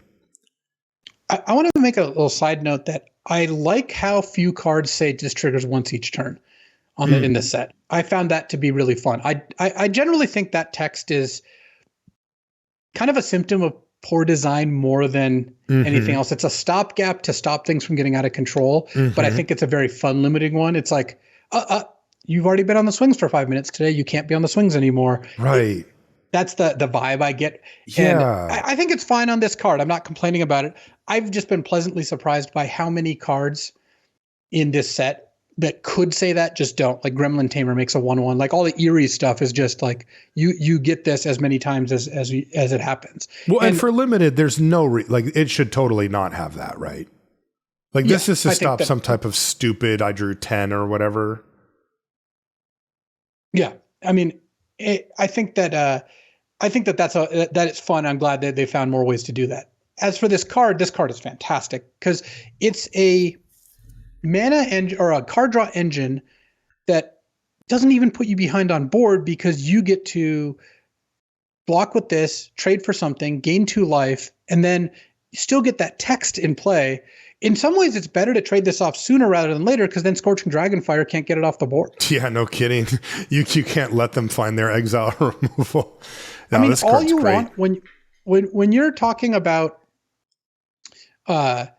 card draw spells, all you want is the time to use them, and this gives you that time, which I think is very strong. And it maybe even lets you trade off or gain some life too. This one's a little closer, but I'm gonna go ahead and give it not flying as well as the keyword because it does look like it's soaring through the air. A- for Enduring Innocence. Build around A. Like A- for Enduring Innocence. I mean, you need a slight build around. Next is Split Up. This is 1 white for a sorcery at rare. It says choose one, destroy all tapped creatures or all untapped creatures. This card is such a beating. I've how does this play had the out? misfortune of running into it. I played against someone who had 2, which was also really annoying. They never play around the second. So how does this play out in a real game? It's really good if you're aggressive and they leave all their stuff back. What you can do, it's kind of tricky though, because what you can do is you can attack with your creatures and then post combat destroy all their untapped things. If they've been attacking you, you can always just go destroy all tapped creatures at the start of your turn. That's probably the best way to do it. It kind of works no matter what is happening as long as you can get an asymmetry going. It's really good with like flyers. Like if you're like a blue-white deck that has like a lot of flyers, you start the turn, attack with your flyers, then cast this to blow up all their tapped things that attacked you or their untapped things that maybe haven't attacked you yet. Yeah. This does feel though like it reads like a sweeper, but it probably doesn't play out like a sweeper, right? Or it reads like I have a dream of killing all my opponent's creatures while my creatures all survive. But I'm having a hard time imagining a realistic board state where that's the case. Like if they have untapped creatures and you attack with all your things, you're going to lose a bunch of your creatures, right?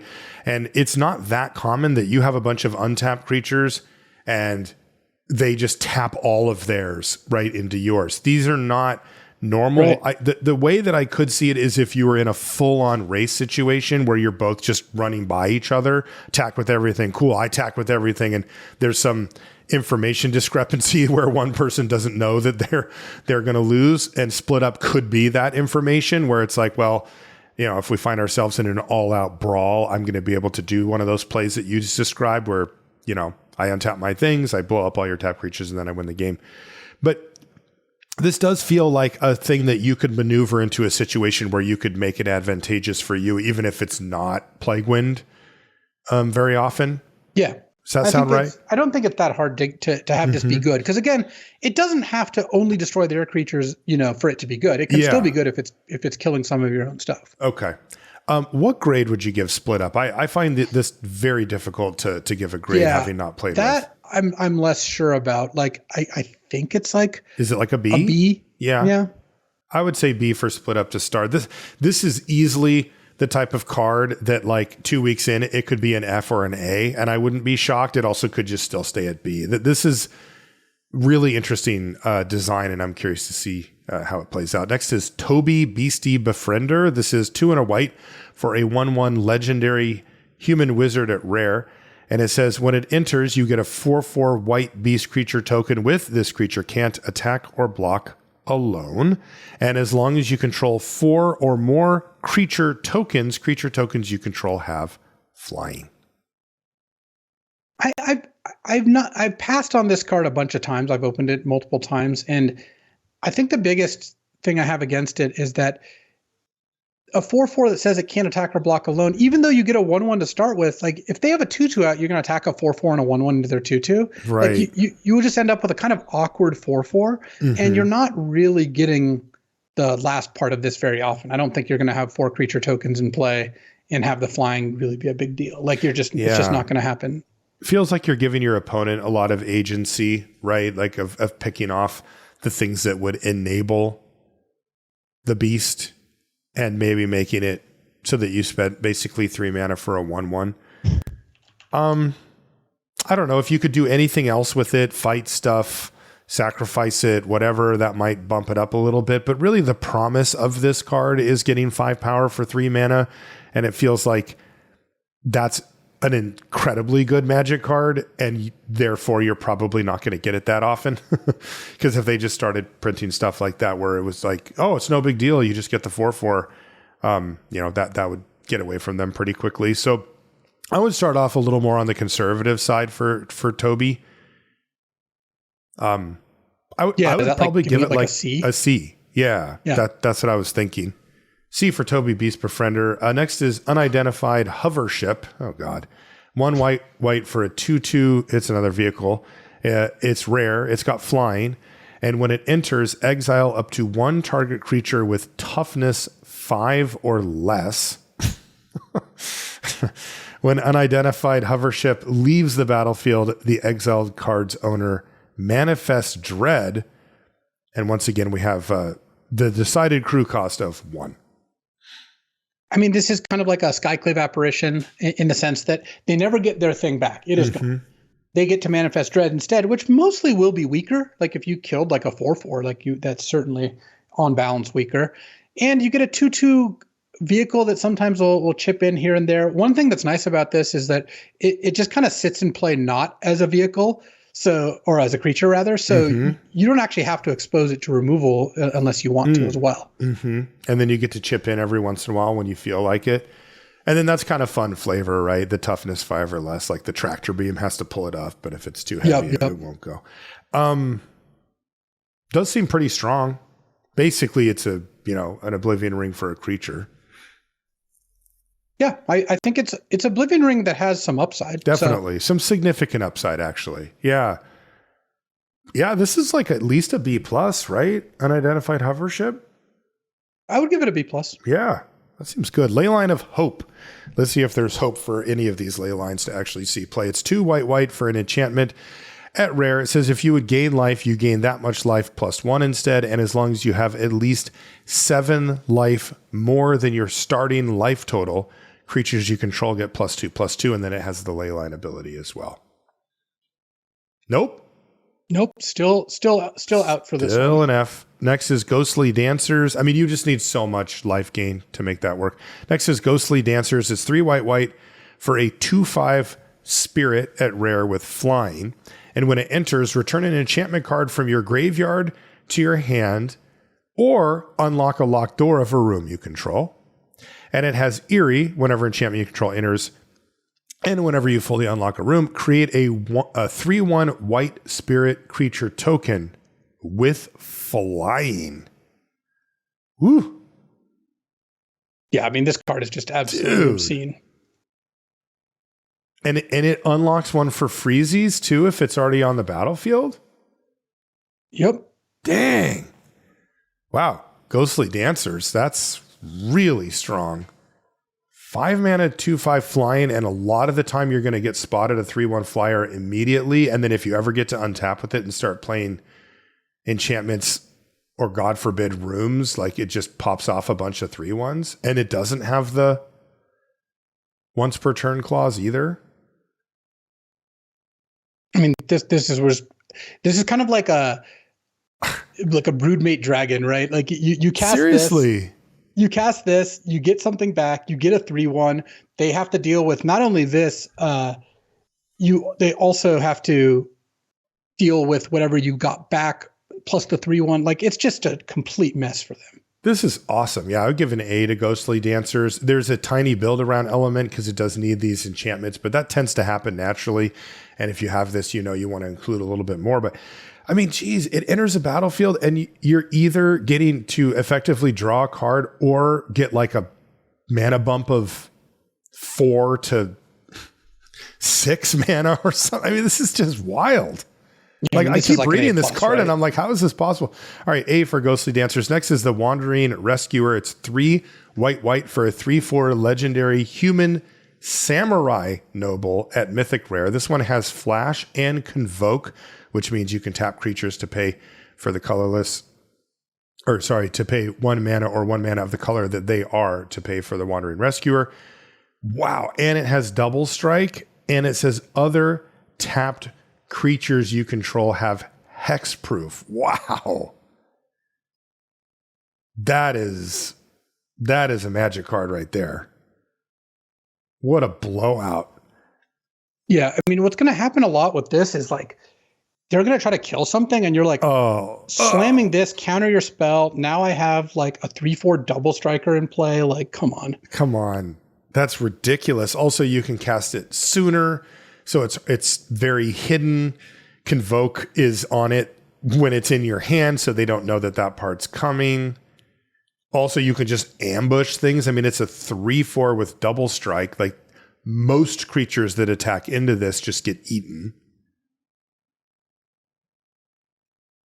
Wow. I would give the Wandering Rescuer an A. I think the card too. is just extremely good. Pushed.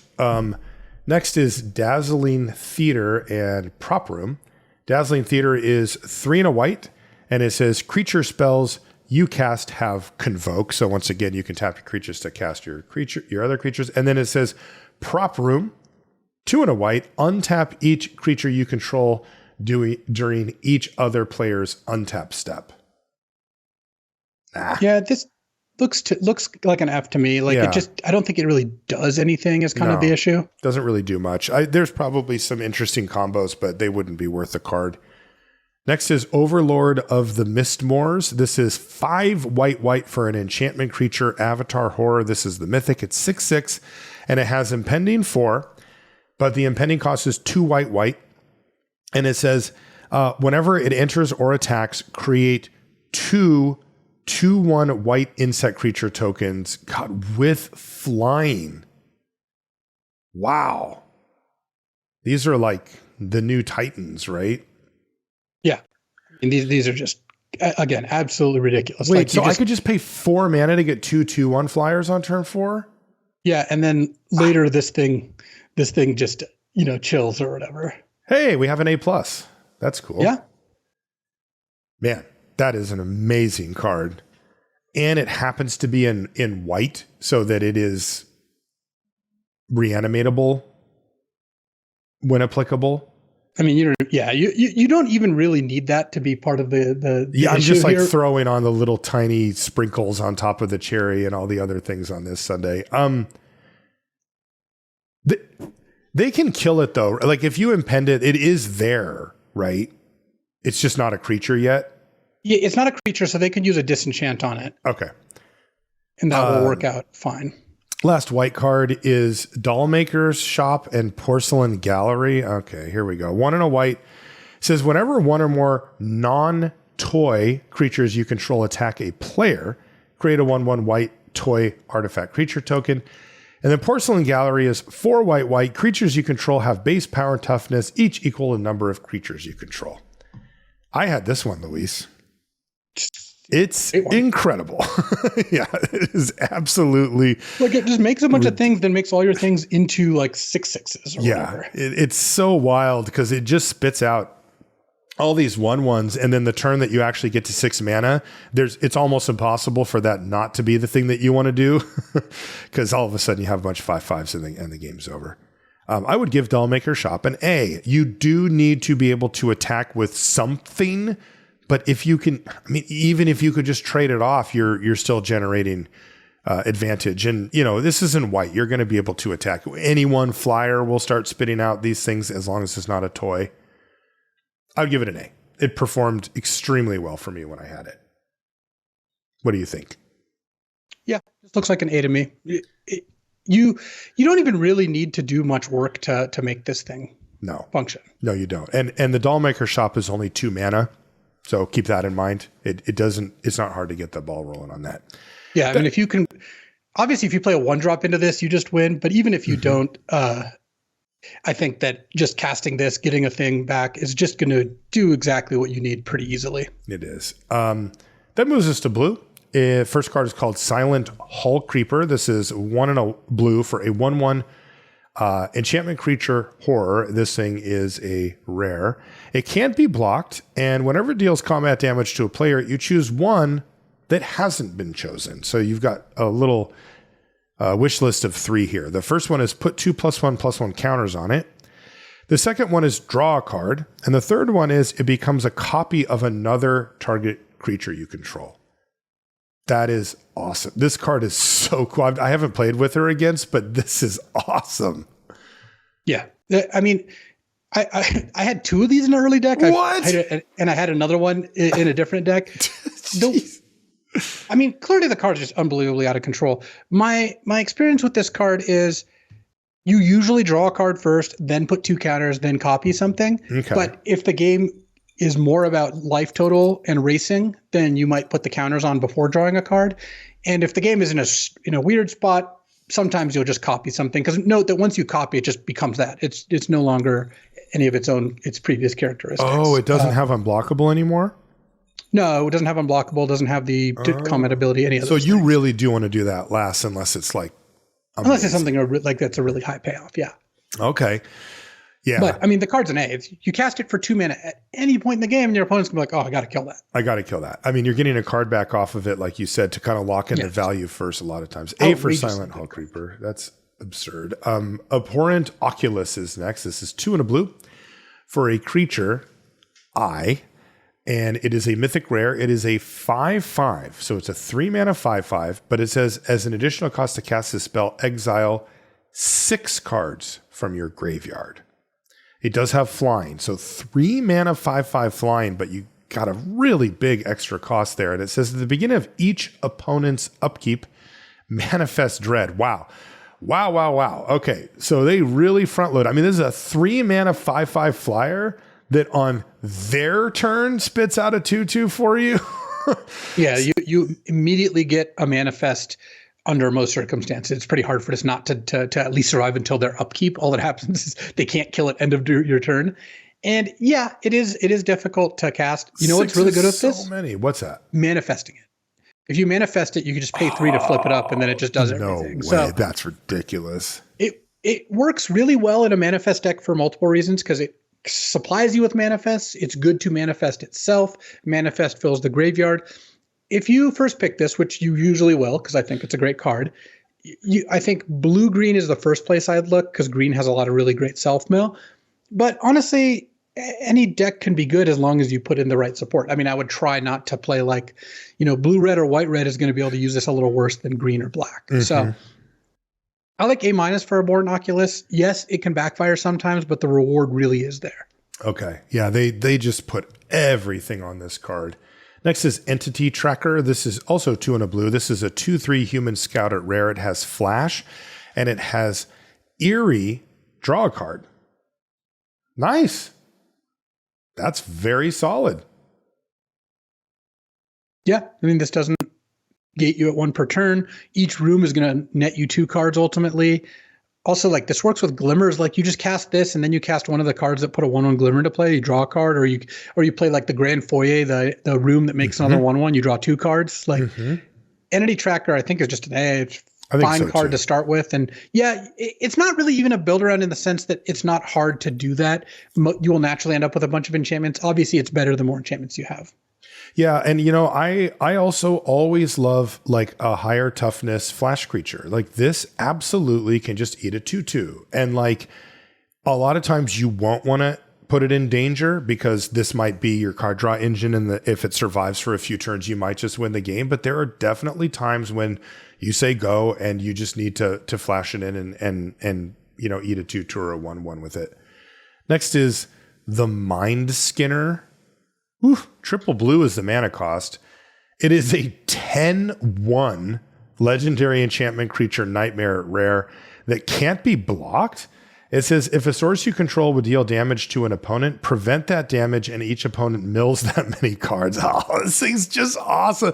It's like every line that you read has you going, wait, what? Like triple blue 10/1, and then you think can't be blocked. Well, I'm going to win the game really fast, and all of a sudden you're milling them out. This is a wild card. What a cool one. I think this card would be pretty strong if it didn't cost triple blue. The triple blue is a pretty big damper because, yes, maybe this doesn't kill them as fast as if it was like actual 10/1 normal damage, but this still probably beats them in 2 hits. And because other sources deal damage, maybe the second time you even have something else along with it, but 20 cards is usually enough. Yeah. I just don't really like having this stuck in my hand when I draw 2 islands, 2 mountains, and then it's an X1, so sometimes it dies. This looks kind of like an F to me. When we talked about like the Meat Hook Massacre 2, that's a card I'm willing to try to build my mana base around, because when you do cast it, it's going to be really good. This might not even be good when you cast it on turn 6. It just might not be a card you even care that much about. Right. And the other problem with the mill side plan is like sometimes you hit them once with it and they don't take any damage. And you might even help their deck. And then you might help them and then they kill it. So, it's a game plan that isn't incremental like damage is, where like if you get in a little damage, it might add up later. Like there's not really any other mill backup plans here. So I agree with you. I really want to like it, and I think it's cool, but like realistically, is that thing going to translate to game wins very often? Probably not. Next is the Tale of Tameo. This is actually a saga. This is 2 and a blue for a legendary saga at rare. It has 4 chapters, but the first 3 are all the same, and they are mill 2 cards. If 2 cards that share a card type were milled this way, draw a card and repeat the process. So you pay 3 mana, mill yourself, and then mill yourself the next turn, and mill yourself the next turn. And then chapter 4 is exile any number of target instant, sorcery, and or Tameo planeswalker cards from your graveyard. Copy them. You may cast any number of the copies. I really would like this card to be sweet. I think it's an F. Like, part of the problem is the mill 2 thing. The fact that it's 3 chapters means this is not going to have an effect on the board for like 4 turns. That's just too much to wait. And you have to build your deck around it. And sometimes, milling for 6 plus drawing 2 cards can add up. I don't know. I just don't think this really works, even though No. it will be pretty fantastic if you can play 5 spells off it. Yeah, I'm definitely not a believer. Also, there is some risk of milling too much. I don't know. Whatever. I would give an F to Tale of Tamio. Next is Enduring Curiosity. It's 2 blue for a 4/3 enchantment creature, Cat Glimmer at rare. It's got flash. And it says, whenever a creature you control deals combat damage to a player, draw a card. And then if it dies, it comes back as an enchantment. So flash is pretty cool on this one, right? Like they're like, I'll just take the 1. And you're like, cool, flash this in, draw a card. Yeah. Also, this isn't once per 1 or more creatures. This is again, this is, they just unbounded a lot of these, which I think is great. Sometimes you'll cast this and draw 2 or 3 cards, and that's just a huge beating. Also, sometimes you just cast this end of their turn, untap, attack with it, and draw a card. Definitely. If they don't have something that can block it. And if it dies, it just comes back and you keep the ability. I mean, the Enduring cards, like, they're not all bombs. Some of them are quite good. This is one of the better ones. The one thing that I feel like they share is your opponent plays this and you're just like, ugh, okay. The rest of the game, they have this ability, basically. Yes, really annoying. And, I was talking about flash creatures being able to come in and block and eat a creature. This has that. Also, just a trade. Like, what if I told you it was a removal spell that turned into an enchantment that, gave you the curiosity effect for all your creatures? Like, you'd take that, right? You'd flash in 4 mana, block their 4/4, and then just have this ability for the rest of the game. That's great. Yeah, I really like this. And of course, being blue means it's more likely you'll have a creature with flying or some type of unblockable or something like that. I would give Enduring Curiosity an A. I found this card to be really hard to beat. A for Enduring Curiosity. Next is Leyline of Transformation. Come on, it's our last chance. 2 blue for an enchantment. And it says, as it enters, choose a creature type. Creatures you control are the chosen type in addition to their other types. The same is true for creature spells that you control and creature cards that you own that aren't on the battlefield. And it has the thing. Man, we whiffed. F's around the table for ley lines. Next is Overlord of the Flood Pits. This is 3 blue for a 5/3 enchantment creature, Avatar Horror. This is the Mythic rare. It's a flyer. And it says, whenever Overlord of the Flood Pits enters or attacks, draw 2 cards, then discard a card, and its impending 4 cost is 1 blue. This is one of the weaker ones just because it doesn't have much of an effect on the board, doesn't ramp you or anything like that. That being said, it's maybe the weakest of all the great ones, so I would still give this an A-. It's 5 mana, 5/3 flying, draw 2, discard a card, and then you also have the ability to impending it if you need to. Still fantastic. You're still not going to pass it. Yeah, super, super good, even though it isn't quite as good as the others. Next one is Marina Vendrill's Grimoire. This is 5 and a blue for a legendary artifact at rare, and it says when it enters, if you cast it, draw 5 cards. Okay. You have no maximum hand size and don't lose the game for having 0 or less life. Whenever you gain life, draw that many cards. Whenever you lose life, discard that many cards. Then if you have no cards in your hand, you lose the game. What a wild card. I don't think this one's good.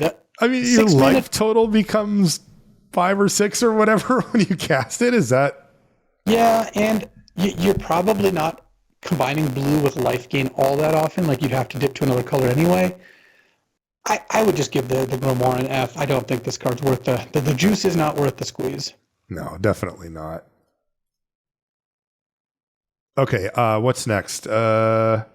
Sorry, my headphones. Central Elevator Promising Stairs. So this is a room.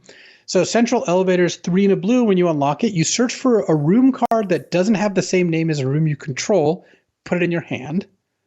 And then Promising Stairs says at the beginning of your upkeep, surveil 1. If there are 8 or more different names among unlocked doors among rooms you control, you win the game. So it tutors for a room, and then you unlock Promising Stairs, and on your next upkeep, if you have 8 rooms unlocked, which is either 4 rooms or potentially more than 4 if maybe not all the doors are unlocked. Mm-hmm. So surprisingly, this card is not a 0. It definitely not a card you're going to play very often. Mm-hmm. But I did have this in a deck that had a ton of rooms, and it kind of did work out. Like, the thing is, your room decks are going to typically want to have, if you can, multiple smoky lounges. Remember, that's the uncommon room that adds 2 red for rooms. Mm-hmm. If you do that, then getting to play these expensive rooms isn't that big of a deal. Like Central Elevator does replace itself. It does draw you a card, finds you something good. And then at some point, Promising Stairs becomes like a real threat to win the game. Okay. Very meta, right? Rooms, finding rooms, opening rooms, winning with rooms.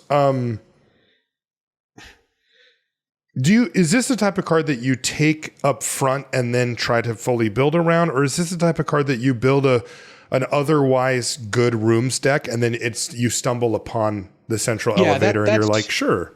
That's what I would do, is I would try to build a rooms deck, and then if I saw this second pick and I was taking blue-red stuff, I would expect it to wheel, and maybe at that point it would be good. Okay. So this is one that you want to pick up for free-ish or for not a major cost. And then, hey, it actually fit into this one deck. So heavy build around here, obviously. What do you want to give it on the build around grade, though? Does it? It's like a build around B. Okay, it actually holds its own. It's a support card. You really shouldn't play this one very often, but when you do, it is real. Like, I know it's going to be easy in a lot of cases to look at an alternate win card and be like, well, that's never going to happen. But A, I think this card does more than that, and B, I think it sometimes will happen. Yeah, so definitely. I do think that this is a card worth paying attention to. I've already faced down opponents with 4 rooms, all doors unlocked or all rooms unlocked, right? Yeah. So it's not impossible to do. Yeah. All right. Next is another room situation. This is Mirror Room Fractured Realm. Mirror Room is 2 and a blue. When you unlock this door, create a token that's a copy of target creature you control, except it's a reflection in addition to its other types. Wow. Okay. 3 mana clone for my stuff. And then Fractured Realm is 5 blue. If a triggered ability of a permanent you control triggers, that ability triggers an additional time. This is a mythic, by the way. So you're not going to use Fractured Realm all that often, but again, expensive rooms do get subsidized by Smoky Lounge. Like that is part of the strength of that card. And starting out with a clone as just 3 mana clone your own side, that I think that's pretty reasonable. Definitely. I would say Mirror Room gets a B. Definitely. But Mirror Room is, especially Mirror Room itself, is really kind of priced to move. B for Mirror Room. That moves us to gold, where our first card is Nico, Light of Hope. And this is 2 blue-white for a 3/4 legendary human wizard. This is a mythic rare. And when Nico enters, create 2 shard tokens. Those are enchantments that you can pay 2 mana and sacrifice them to scry 1 and then draw a card. And so let me stop you right there. Yeah. Already a great card. Definitely. 4 mana, 3/4, put 2 super clues into play. Yeah. Go on. Yeah. I've got your attention. And then it also has, Nico has the ability, pay 2 mana, tap, exile target non-legendary creature you control. Shards you control become copies of it until the beginning of the next end step. Return it to the battlefield under its owner's control at the beginning of the next end step. Wow. Really? So, wow, that's incredible. So I pay that, especially on anything like with an ETB or whatever. And now I have 2 creatures I didn't have before that I can attack with, or I guess I can even do this on my opponent's turn and block with them. And then I also get the thing back and get an ETB or whatever potentially out of it. Dang. Nico, Light of Hope. That's legit. Yeah. I think that this card is awesome. I mean, the ETB part, the exiling part is just pretty great, even outside of the fact that you get all this other stuff. So like you would be reasonably happy with 4 mana 3/4 that lets you exile a card, like blink your own card. Like that'd be kind of an annoying card. Yeah. But this also makes those shards into copies, and of course you can cash in the shards later. This is an A. It just does a bunch of different things, all of which are great. Right. It was already, really great. An A there for Nico. Next is Restricted Office Lecture Hall. Restricted Office is 2 white, and it says when you unlock this door, destroy all creatures with power 3 or greater. Lecture Hall is 5 blue, so we do have a blue-white situation here. This is a rare, by the way. Other permanents you control have hexproof. I actually did play with this once. It was okay. Yeah, I think Lecture Hall's basically restricted not a office thing. is obviously the kind of the card that's doing most of the work here. Mm-hmm. But that's still a pretty decent card all told. Yeah, it felt matchup specific. I did play against a couple of decks that had a bunch of smaller creatures where it would kill like maybe one of their creatures, but manifests do lean towards things being under 3/3 or under 3 power, I should say. Yeah. But, if you're playing against green or something, you're probably going to nab 2 or 3 things with it and it's fine. Lecture Hall, I don't really know what the use case is for that. I couldn't even cast it. I was playing black-white. So just was playing it for Restricted Office. I think if I were to redo that, I wouldn't run it back. Restricted Office was okay, but it never, it really did. My current take on it would be that I would view it as primarily a sideboard card, or if my deck was particularly under that 3 power threshold where I just kind of knew I was never really going to get nailed by it and I could, take out a creature or 2 on their side and kind of be happy with that, I would also run it. But both of those are build around scenarios rather than just, I'm playing white, I'll throw Restricted Office in my deck and see what happens. I'm a little shy on that at this point. So I would say build around for Restricted Office, and I would give it like a B-. I would say this is honestly like a C plus B- level card. Yeah, definitely. It's pretty feast or famine. There are there are matchups where this card is going to be excellent, and then there's going to be ones where it's not going to be that good. And Lecture Hall is almost a blank. So right, exactly. Not something I'm really going to heavily prioritize. We've got a Nashi Searcher in the Dark next. It's blue-black for a 2/2 legendary creature, rat ninja wizard at rare. And it's got menace. So blue-black for a 2/2 menace. That's a good start. Whenever it deals combat damage to a player, you mill that many cards. You may put any number of legendary and or enchantment cards from among them into your hand. And if you put no cards in your hand this way, put a +1/+1 counter on this. So mill 2 and then make it a 3/3, then mill 3 makes it a 4/4 is already like, okay, yeah, I would play this in my blue-black deck. And then every time you mill a legend or an enchantment, you get a choice of, do I want that instead of a +1/+1 counter? Pretty neat card. I think that in a blue-black deck, this is like a B-level card. Would I start blue-black because of this card? I wouldn't be like the most excited to do that, but it's a B, solid B. This feels like a good uncommon to me. It feels like that power level. Yeah. Next is Kaito, Bane of Nightmares. We got a Planeswalker. This is 2 blue-black for a 4 loyalty legendary Kaito Planeswalker at Mythic Rare. Does have a couple of abilities besides the loyalty abilities. It has Ninjutsu for 1 blue-black, which I guess I'll read it because there's probably people that haven't played with it. You can pay 1 blue-black and return an unblocked attacker you control to hand, and then put this card onto the battlefield from your hand tapped and attacking. In this case, it's somehow a Planeswalker. It says during your turn, as long as Kaido has 1 or more loyalty counters on him, he's a 3/4 ninja creature and has hexproof. So there you go. So it's a 3/4 hitting if you ninjutsu it in. And then 3 abilities +1 loyalty from the 4 loyalty start is you get an emblem with ninjas you control, get +1/+1. You can pay 0 to surveil 2, then draw a card for each opponent who lost life this turn. Yikes. And then -2, tap target creature, put 2 stun counters on it.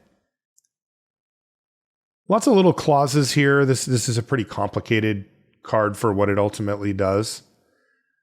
Yeah, when I look at Kaito, one of the thing that stands out the most is it does not have any way to protect itself. Mm-hmm.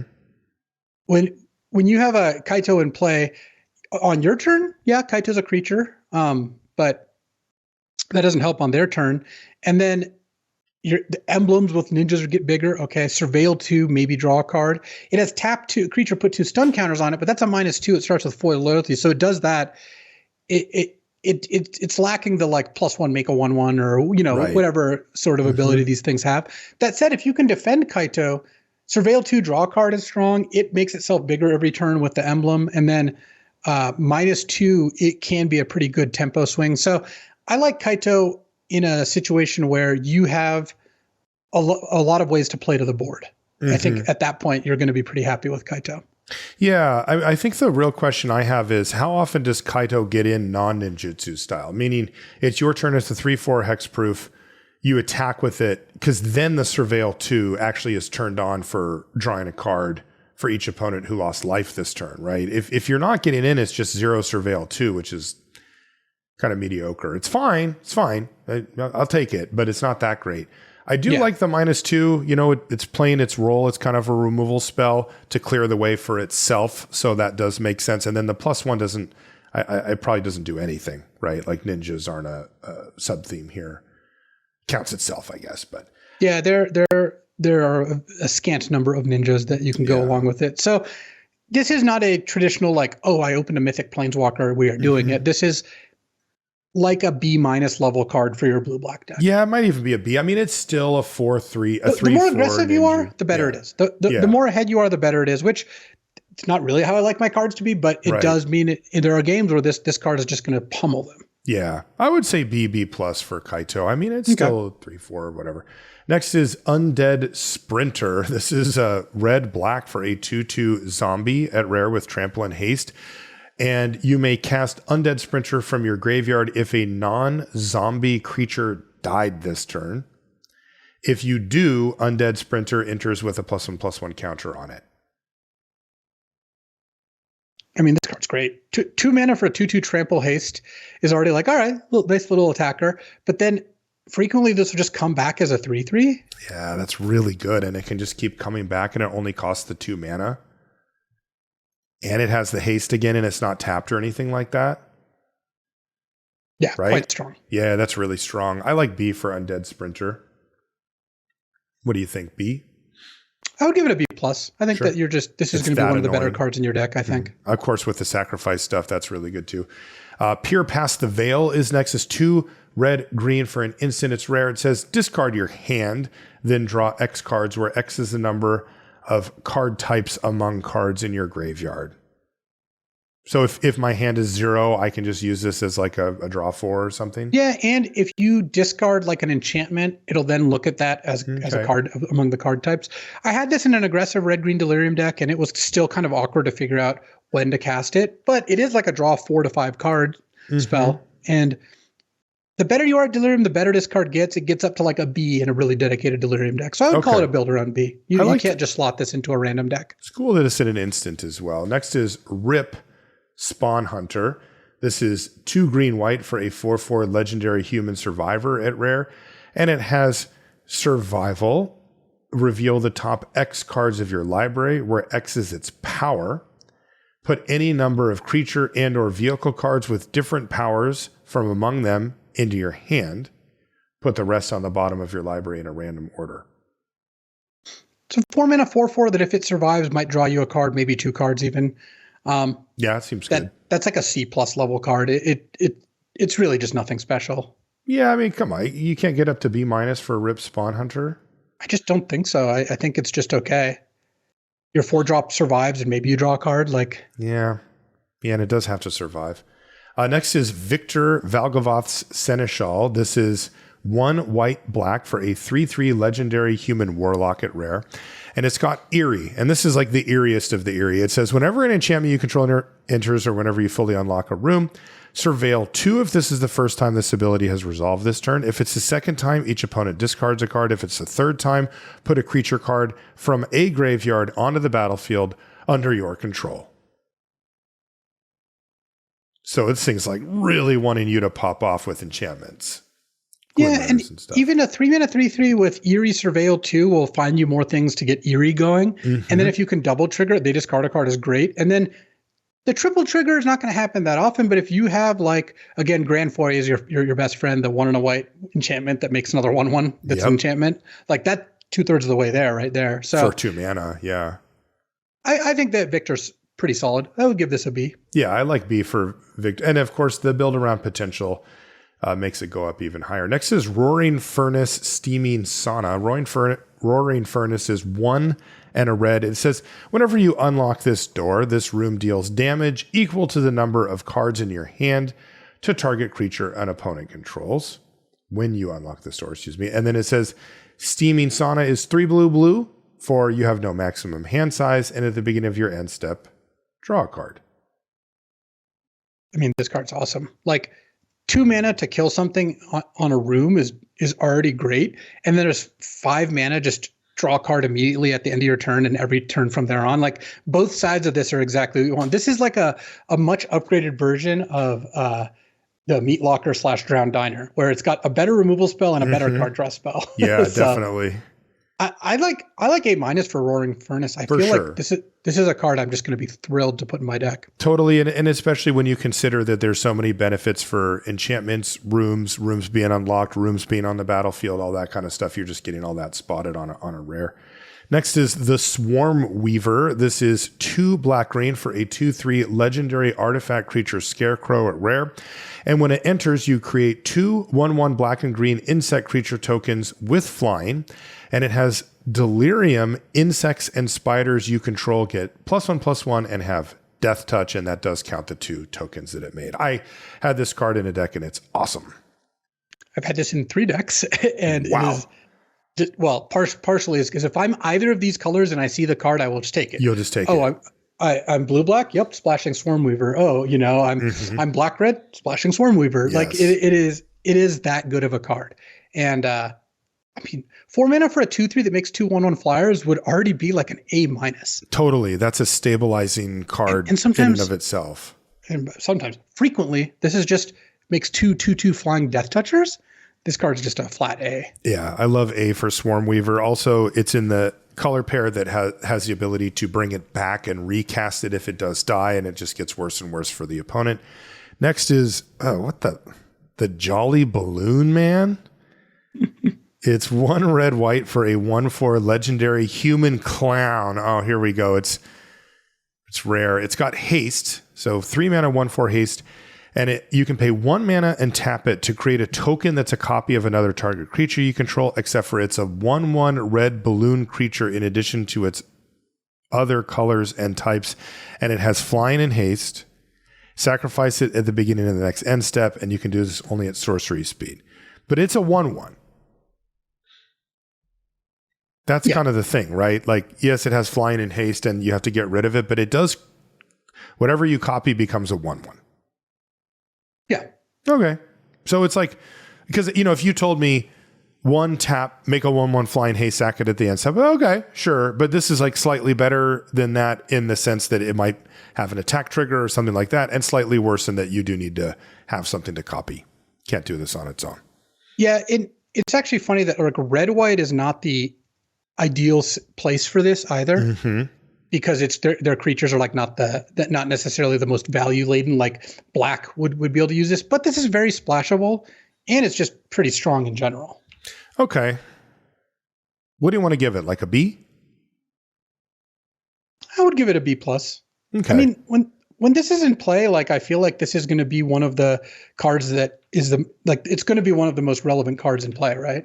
Maybe. I mean, I don't know. Like, how good is it if it just makes 1/1 flyers that just ping in for, you pay 1 tap this It's not that good if you're just making 1/1 flyers. But if you're making anything with an ETB, like that's when you're really getting a ton of value. Yeah, and there's plenty of that around. Okay, I'm with you. Yeah. I mean, if you cast this card, or think about it this way, your opponent plays this card and you don't know much about their deck. What do you feel? I'm really nervous. Yeah, for sure. This card. Okay. B+ for the Jolly Balloon Man. Ugh, I don't like that card. Next is Zimone All Questioning. This is 1 blue-green for a 1/1 legendary human wizard at rare. It says at the beginning of your end step, if a land entered the battlefield under your control this turn, and you control a prime number of lands, create Primo the Indivisible, a legendary 0/0 green and blue fractal creature token. Then put that many +1/+1 counters on it. And by the way, the reminder text are 2, 3, 5, 7, 11, 13, 17, 19, 23, 29, and 31 are prime numbers. Those are not all of them. That's a good start, though. Yeah, I think even stopping at 11 is probably enough for most games. The biggest I've seen is 7 so far. This card's crazy good. if you cast this on turn 3, you get a 1/1 and a 3/3, and if they kill the 1/1, then you still have a 3/3. If they kill the 3/3, that they can't really do that. That's illegal because then you just get a 5/5 in 2 turns. The one thing that keeps this from going completely nuts is it is a legendary token, so I see. You're not getting a 3/3, then a 5/5, then a 7/7. You're turning your 3/3 into a 5/5. Okay, so it upgrades and then it into a 7/7. Though of course, Okay. if it dies beforehand, obviously that works out nicely too. And play pattern wise, you play this next turn, you play a land, nothing happens. Next turn, you play a land and you start getting it, right? If you on turn 3 play a land and play this, you get a 3/3 immediately. On turn 3. Oh, if you've ramped or something, you mean? Or No. It just says if a land enter the battlefield under your control this turn, it triggers on your end step. Oh, cool. Yeah. Well, Zimonal questioning looks amazing. Yeah, it's an A. I mean, Sure. there will be some awkward times when you draw this. You have 5 lands in play and you draw this. You have to wait a couple turns to get your second one. But I mean, that's like a marginal thing. Are you a little sad that we didn't get landfall like written on this card? I think it plays better without landfall, which is, I assume, why they wrote it this way. Because they want you to prime play it number on thing. turn 3 and get the thing. Okay. Next is Winter Misanthropic Guide. This is 1 and Jund. So 1 black, red, green for a 3/4 legendary human warlock at rare. And it has Ward 2, and it says at the beginning of your upkeep, each player draws 2 cards. Yikes. Delirium. Each opponent's maximum hand size is equal to 7 minus the number of card types. Of those card types. So does that mean 7 minus 4? Or can that scale? So if or more, like if you had you can get 6 card types in your graveyard or whatever. So as long because Delirium says as long as there are 4 or more. It doesn't kick in until you get to 4. Right. Okay. And then but 5 counts that too. Okay. So I guess the bigger question here is how do you feel about 1 black, red, green? Like, are we doing that? Is that on our radar? Because the last few sets, we just haven't even looked at these. The fact that green and black are 2 of the colors helps because those are the decks that I think most likely can play this. I just don't think this card's very good. Okay. So you play this, and if it survives, which Ward 2 does help, you both draw 2 cards. If you don't have Delirium, like you didn't really get too big of an advantage out of this. Because, I guess you get to use the cards first, but still, in general, you both drawing 2 cards is not like a huge advantage for you because you both are just going to end up with tons of cards you can play. If you then make it so they're like discarding down to like 3 or 4 cards, or I guess minimum 3 cards, 3 or 2 or maybe less, it could do something, but so much has to go right. You have to play this 3 colors. You have to have Delirium. They have to not be able to play out all their cards and actually have discarding as part of a cost. My guess is this just ends up being bad, mainly because I don't want to spend 3 different colors of mana for something that's unclear of how much of an advantage it's going to actually be. Yeah, and its baseline stats are mediocre. It's a 3/4 Ward 2, which is like whatever. Yeah, I agree. I think we should start low on Winter. And if I start getting beaten by it regularly, then we'll revisit. But until then, I would probably give Winter an F. Like it seems like, are you really stretching your actual mana base in a real draft to try to get Winter in there? Probably not. Yeah, I don't think so. So I would just say F to start with, even though the card itself isn't really an F, but just like the scenario to actually get it in the deck is. And then this one I assume is also an F, though maybe it's interesting. It's Marina Vendrell. This is Wooburg. So again, white, blue, black, red, green. And it's a 3/5 legendary human warlock. It says when it enters, reveal the top 7 cards of your library. Put all enchantment cards from among them into your hand and the rest in the bottom of your library in a random order. And you can tap to lock or unlock a door of target room you control at sorcery speed. So the reason that I wanted to read all that, because the casting cost is prohibitive, but like, is there some weird world where we reanimate this card and do things? Like that doesn't work with the rooms deck, right? Like we kind of can't have both. Yeah, I don't think you're going to end up really doing that. Like you could have a Reanimator deck that also has some rooms in it, but I think that the idea with this is you have Greenhouse, the room that makes your lands tap for any color, and you maybe go do something along those lines. Okay, kind of a 2-card combo between those two. Sure, that makes sense. But this to me seems like a stretch goal, right? Yeah. Like this is a month two. I did it, but I would be really, really surprised if you were drafting at the Pro Tour and you were like, all right, I open a Marina Vendrell, I'm doing the thing. Yeah, clearly you're not going to do it. Take it there. This is also an F. I think it just some of the time you're like maybe you could put together a situation where this card would be sweet. and it's fun for us to explore the weird possible edge cases, but this is an F. If I had to guess, if you were playing in a Pro Tour Arena Open Day 2, you should not ever consider this card. Yeah. If you're playing on Arena and you have the situation where you could maybe go 5 colors, this card looks like a lot of fun, and it is powerful if you get it going. Like drawing an enchantment and then just tapping it to keep getting room abilities. Yeah. Awesome. But maybe you got a gift card for some gems and you just want to light them on fire. Right. Exactly. Next is artifacts. There's 3 of them. The first one is Ghost Vacuum. This is 1 mana for an artifact at rare. It has 2 activated abilities. One of them is tap, exile a card from a graveyard. And the other one is 6 tap and sacrifice it to put each creature card exiled with Ghost Vacuum onto the battlefield under your control with a flying counter on it. Each of them is a 1/1 spirit in addition to its other types, and you can only activate this at sorcery speed. I ain't afraid of no ghost. Yeah, this card is sweet. Mm-hmm. I mean, it does a lot of things without even looking at the last ability. So it can mess with their delirium or reanimation stuff, right? That doesn't work. Definitely. If you have the black uncommon rune like Desecrated Crypt, where when a card leaves your graveyard, you make a 2/2. That's a pretty strong combination. I've had those 2 things together. You can use this as a way to kind of manage what you want in your graveyard. Sometimes you wouldn't necessarily want all the same, like you can get something out of your graveyard if you wanted that for some reason.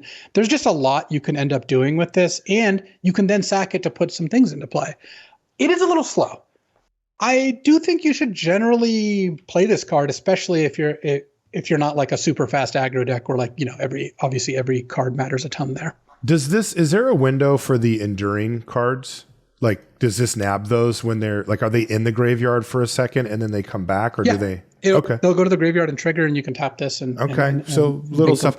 The weird thing, the thing though that you described mostly is a sideboard card, right? Where like you're messing with delirium, you're messing with reanimation, that type of stuff. So does that make Ghost Vacuum primarily a sideboard card? No, I would main deck it. Okay, just because you want to get those things some just value. all add up together. Okay, I would like this. It's best in a deck that can also use it for its own good. Like it cares about its own delirium, so having an artifact isn't too bad. Mm-hmm. It has good things to maybe turn into ghosts, that sort of thing. Mm-hmm. But self-mill. I have found this card to be a totally fine thing just to put in your deck. Okay, but it's like a C? Yeah, I would say it's like a C.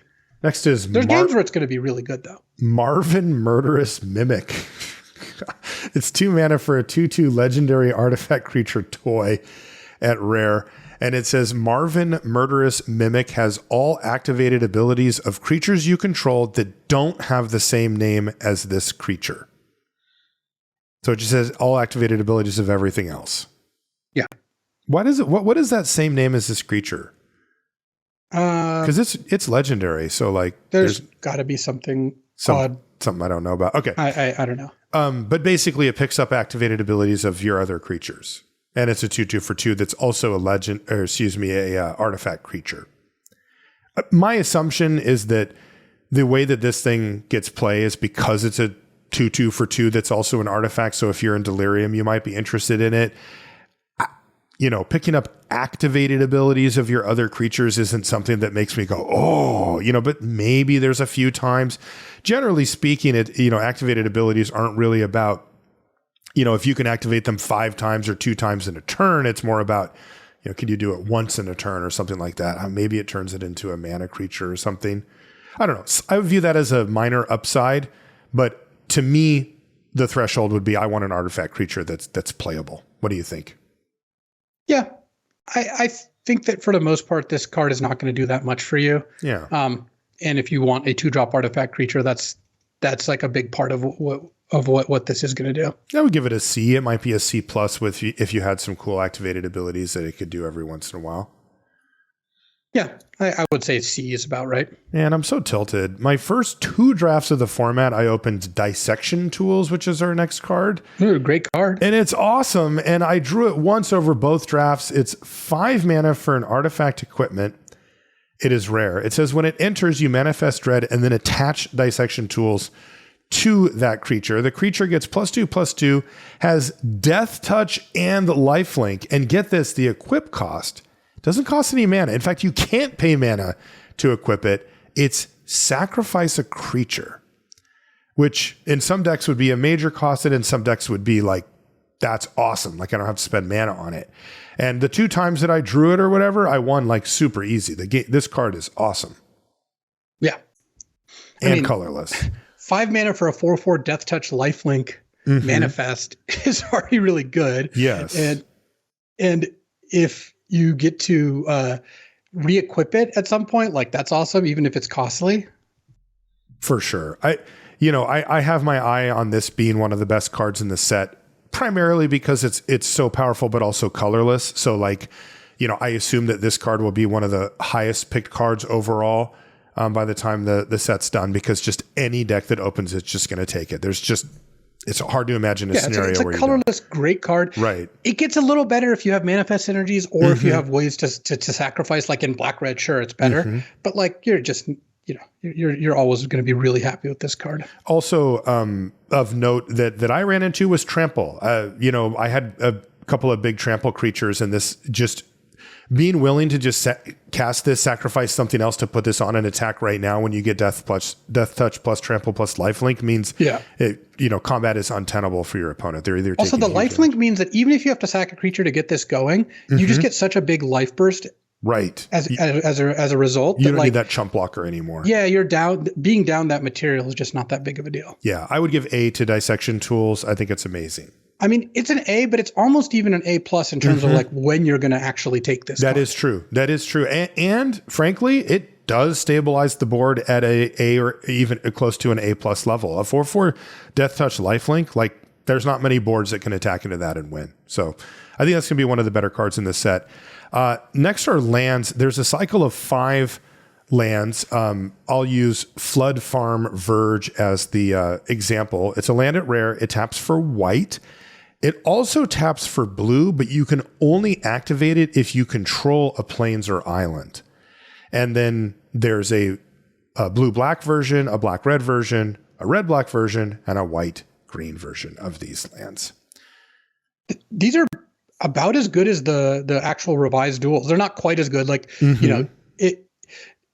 I don't think that Flood Farm Verge is as good as Tundra, obviously, but it's pretty close. It's an untapped white land that if you have another white land or an island, it just becomes an island as well. Right. Totally. I mean, if you are playing 2 colors, the only scenario where this doesn't act as a Tundra is if it's your only land. Yeah.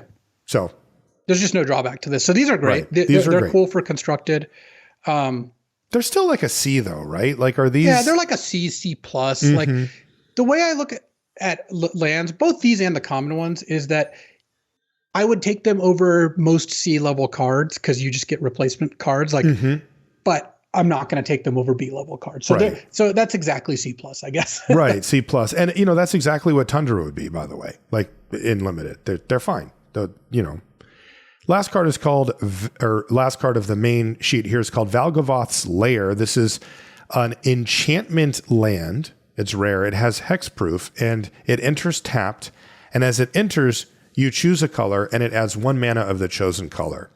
So you're getting some bonuses here on this. I mean, any color you want, but it's tapped. But it is it's an enchantment, and also it does happen to have hexproof, which I suppose is there for somebody using enchantment removal to nab it.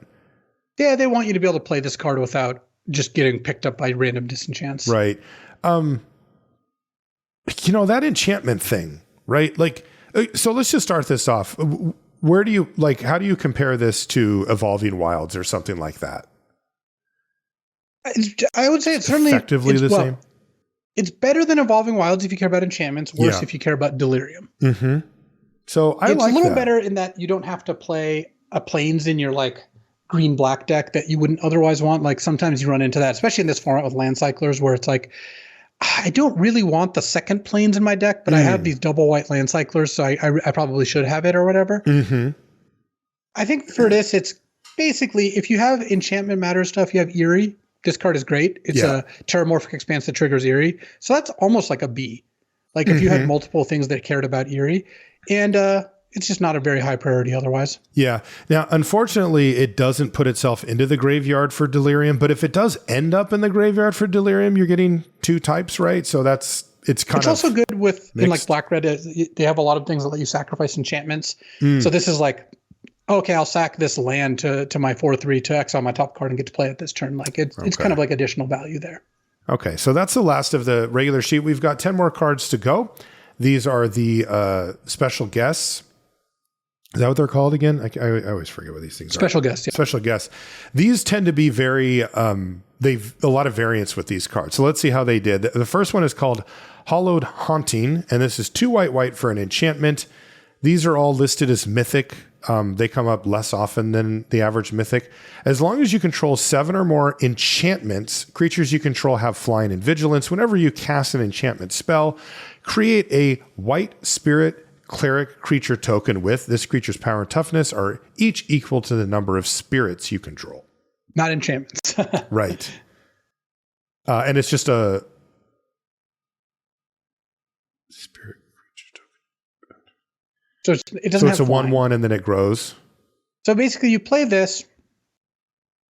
The first enchantment you cast. So this isn't Eerie. This is actually the running afoul of old templating. This won't trigger off of making Glimmers or a Valgovath's Lair or anything like that. Okay. But every enchantment you cast makes a 1/1, then makes a 2/2, then makes a 3/3. I mean, obviously as the spirits die, they get smaller again or whatever. Mm-hmm. This looks like a build around B where if I was doing a really heavy Eerie thing like in blue-white, you probably would play this, but it's not so good that I would take it and try to go down this road from pick one. Yeah, that's what I think too. And the first part's a little, 7 enchantments, like that's not going to happen very really ever. So big build around there for Hollowed Haunting. Next is Soul Warden. This is white for a 1/1 human cleric. Whenever another creature enters, you gain a life. It's fine, right? This is like a C.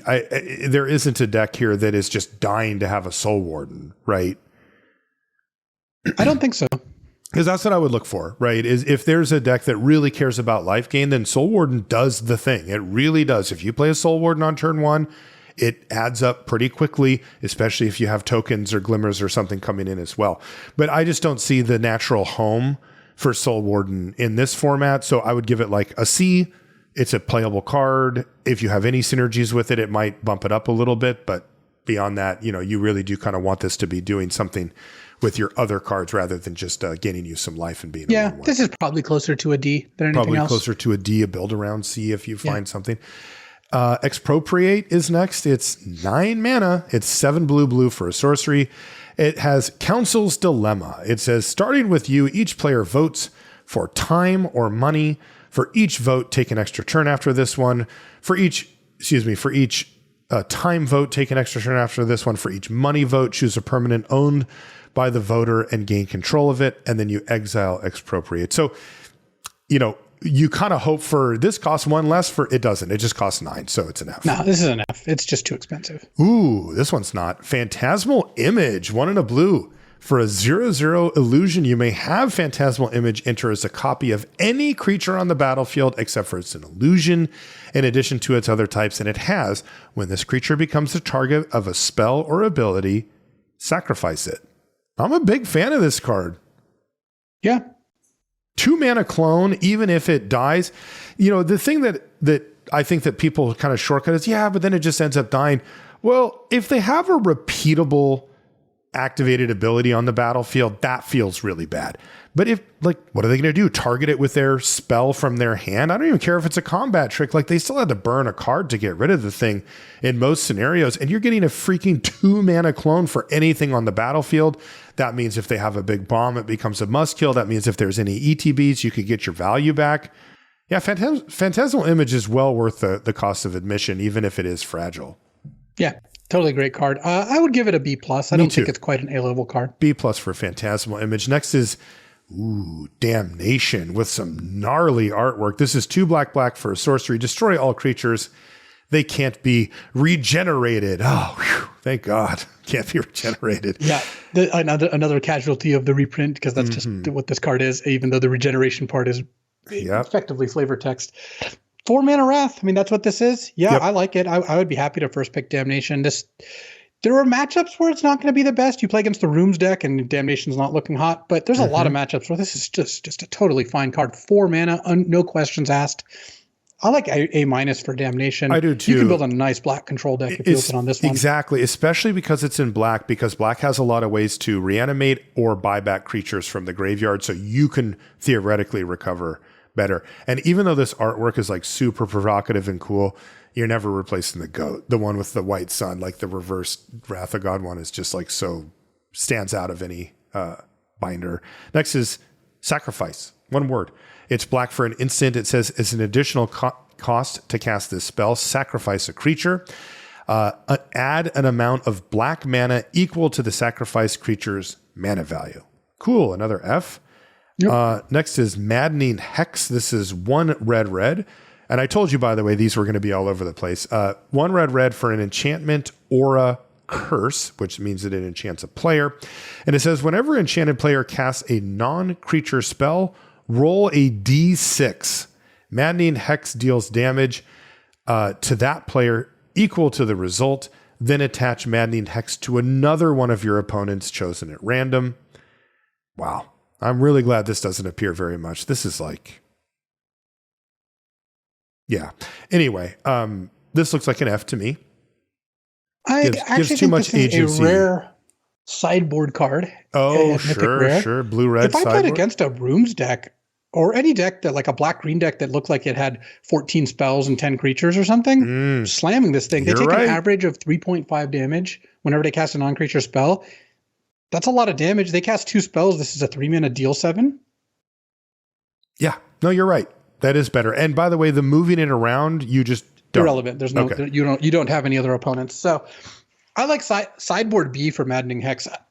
We will both be drafting decks that could not beat this card if cast on turn 3. Totally. Especially because blue-red can't really deal with the enchantment either. So you're just screwed. I mean, honestly, if you're really aggressive, you might just put this card in your deck. Imagine a red-white aggro deck. Like if you get 5 damage out of this, you're happy. If your deck that is true, actually, because that actually just makes this card look fine to me. That's interesting because they really can't get away with just not casting non-creature spells in most decks, right? Like, yeah. Okay, so super aggressive or sideboard. Maddening Hex actually comes in. Otherwise, I wouldn't touch the thing. Next is Unholy Heat. This is red for an instant.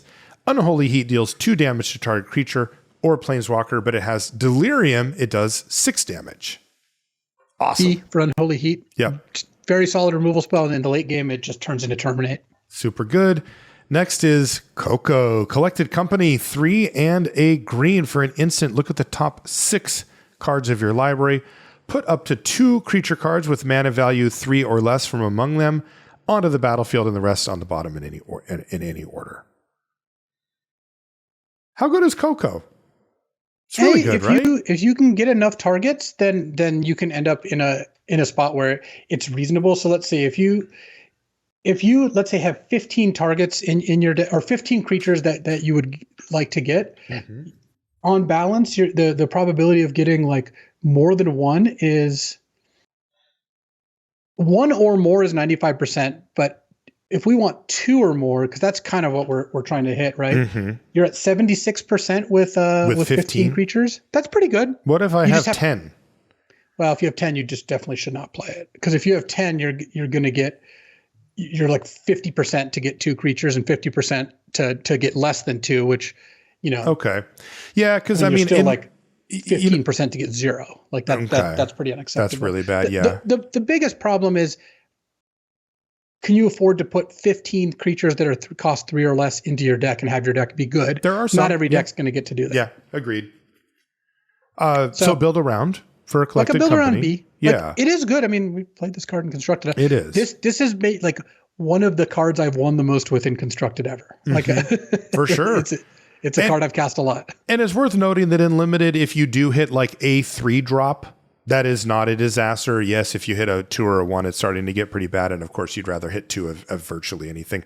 Last card is Noxious Revival. This cost a green Phyrexian mana, meaning you can either pay green or 2 life to cast it. It's an instant. And it says, put target card from a graveyard on top of its owner's library. Generally, we just don't like these cards. Yeah, I would say this is pretty weak. There's a lot of ways to get cards back, but in the set, but they're mostly it's ways to get back permanents. Mm-hmm. This is a kind of nice card because it can get back like a Damnation or something like that. Mm-hmm.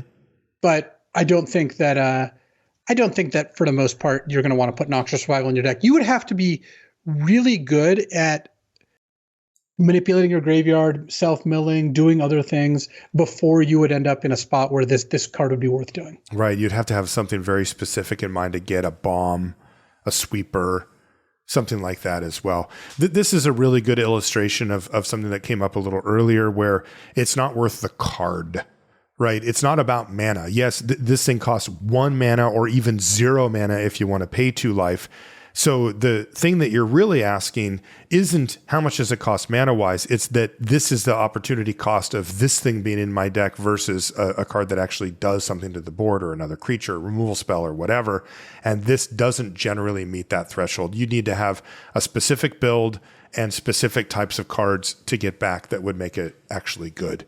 Otherwise, you're kind of spinning your wheels, like you're upgrading a card in your hand to something, from your from your graveyard at the cost of your draw step. Like it really does matter. It's a huge cost. So I would give Noxious Revival like a D- because maybe there's something that you could set up that could be interesting. The kind of deck that wants to play one of those like the 6 mana 4/4 Malevolent Chandelier that puts cards from your graveyard on the bottom of your deck. Mm-hmm. The kind of deck that wants that effect will sometimes want Noxious Revival. Exactly. I bet if you've never played this, you would be you'd be more likely right than if you ever put this in a deck. Right. And there's some interesting, like, for example, if you happen to be playing against Reanimator, you can put their reanimation target on top of their library in response to their reanimation spell, right? Like, draw your 9-drop instead of getting it on the battlefield and blank a card. Like, I don't know. There's some weird stuff that could come up, but that's kind of interesting. I guess as a sideboard card against Reanimator, this is a 0 mana way to do that. Yeah, sure. But the problem is this isn't deep into constructed edge cases here. Where if you put their Gristlebrand on top of their deck, it's bad for them. If you're putting their 6-drop on top of their deck, they're spending 4 mana to reanimate. It's like, okay, in 2 turns they're going to cast it. They're just going to cast the stupid thing anyway. And you're down a card. And you're down a card, by the way. Okay. Well, I guess you're not down a card because it counters their reanimate. Oh, yeah, that's true. It's an even money. And them drawing the thing, they would have drawn a card that turn anyway, so that's neutral. So, yeah. Sure, it's a big tempo play for you, too. They spent 5. Okay. Yeah. So it's definitely funny.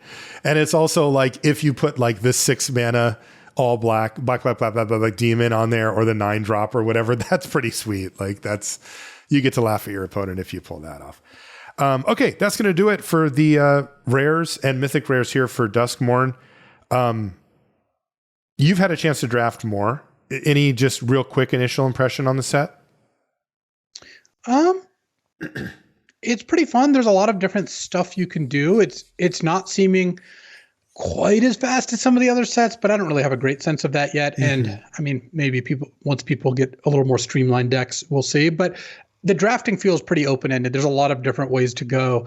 Even though it is primarily a 2-color format, you can splash fairly easily, and I've splashed a bunch. So a lot of cool stuff going on. It's a very like intricate sort of format, and I like that kind of format. I feel like we could have used one of those after Bloomburrow.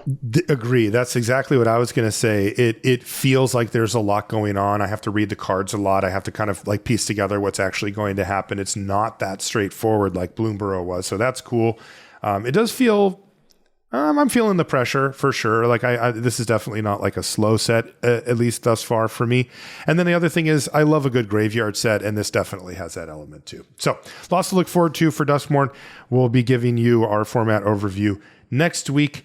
Until then, though, please check out our Patreon. It's patreon.com/limited resources. If you'd like to support us directly, you can also check out Ultimate Guard for their full line of products to protect your cards, your decks, and your collection at ultimateguard.com. Again, or your favorite online retailer / your favorite local game store.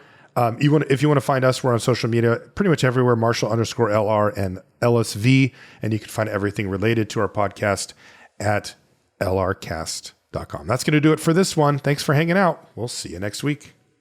So we got what is probably the biggest ban announcement in Magic's history in terms of value of cards incinerated. Incinerated, yeah. The Commander Rules Committee just this week announced that Nadu, Dockside Extortionist, Mana Crypt, and Jeweled Lotus are all banned in Commander. And I wanted to weigh in a little on it. I'm not a Commander player, but I'm a game designer and also a Magic player, so I have some thoughts. The first is that I feel like this is going to end up being a pretty big mistake for the Rules Committee. Like, if I have no information about any of this, by the way, I'm just speculating as someone who's watching. If I were Wizards and a group of people who are not affiliated with me just made a decision that heavily impacted the value of the cards I print, I would be pretty nervous about that for this exact reason. What if Jeweled Lotus was planned to be in an upcoming Commander product? They just can't print that now unless they take some kind of action here. Again, that's in their purview. That they would have to figure that out. I'm just saying, as someone who's worked on games, if the most popular format of my game was under control of an outside kind of council, I would be pretty nervous about it, and this is why. So, from the Wizards' perspective, this has to have been horrendously bad. From the perspective of gameplay, I actually don't think this was a bad decision. I think Nadu was a great ban. Just get Nadu out of pretty much all the formats except Vintage Cube. I think Nadu and Vintage Cube is actually pretty. But fun. You can only do it twice per creature. So is this true? Only twice per turn. Yeah. I think that getting rid of Dockside Extortionist seems fine too. Like that card also does not seem like it adds a ton of fun. Getting rid of Jeweled Lotus and Mana Crypt, it's like, from a gameplay perspective, I think positive, because I don't think those tend to make games better, especially given that they're quite expensive, so a lot of players maybe not have access to them. Keeping Soul Ring is just so, like, I get why it's kind of like a grandfathered in, and they even specifically said, like, yeah, Soul Ring meets every criteria to be banned, except we're not going to ban it. It's iconic to Commander. That's also I think a reasonable decision to make, but it does fly in the face a little of the gameplay improvements. The thing is, I think the damage this has done to everyone's collections, I would not round that to zero or say, like, well, cards aren't supposed to be an investment. This is a children's card game. Like, you should get cards to play with.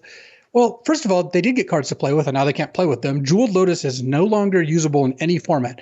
I understand you can rule zero it in or just decide with your friends to play it, but the RC exists for a reason, and people do care about what they say.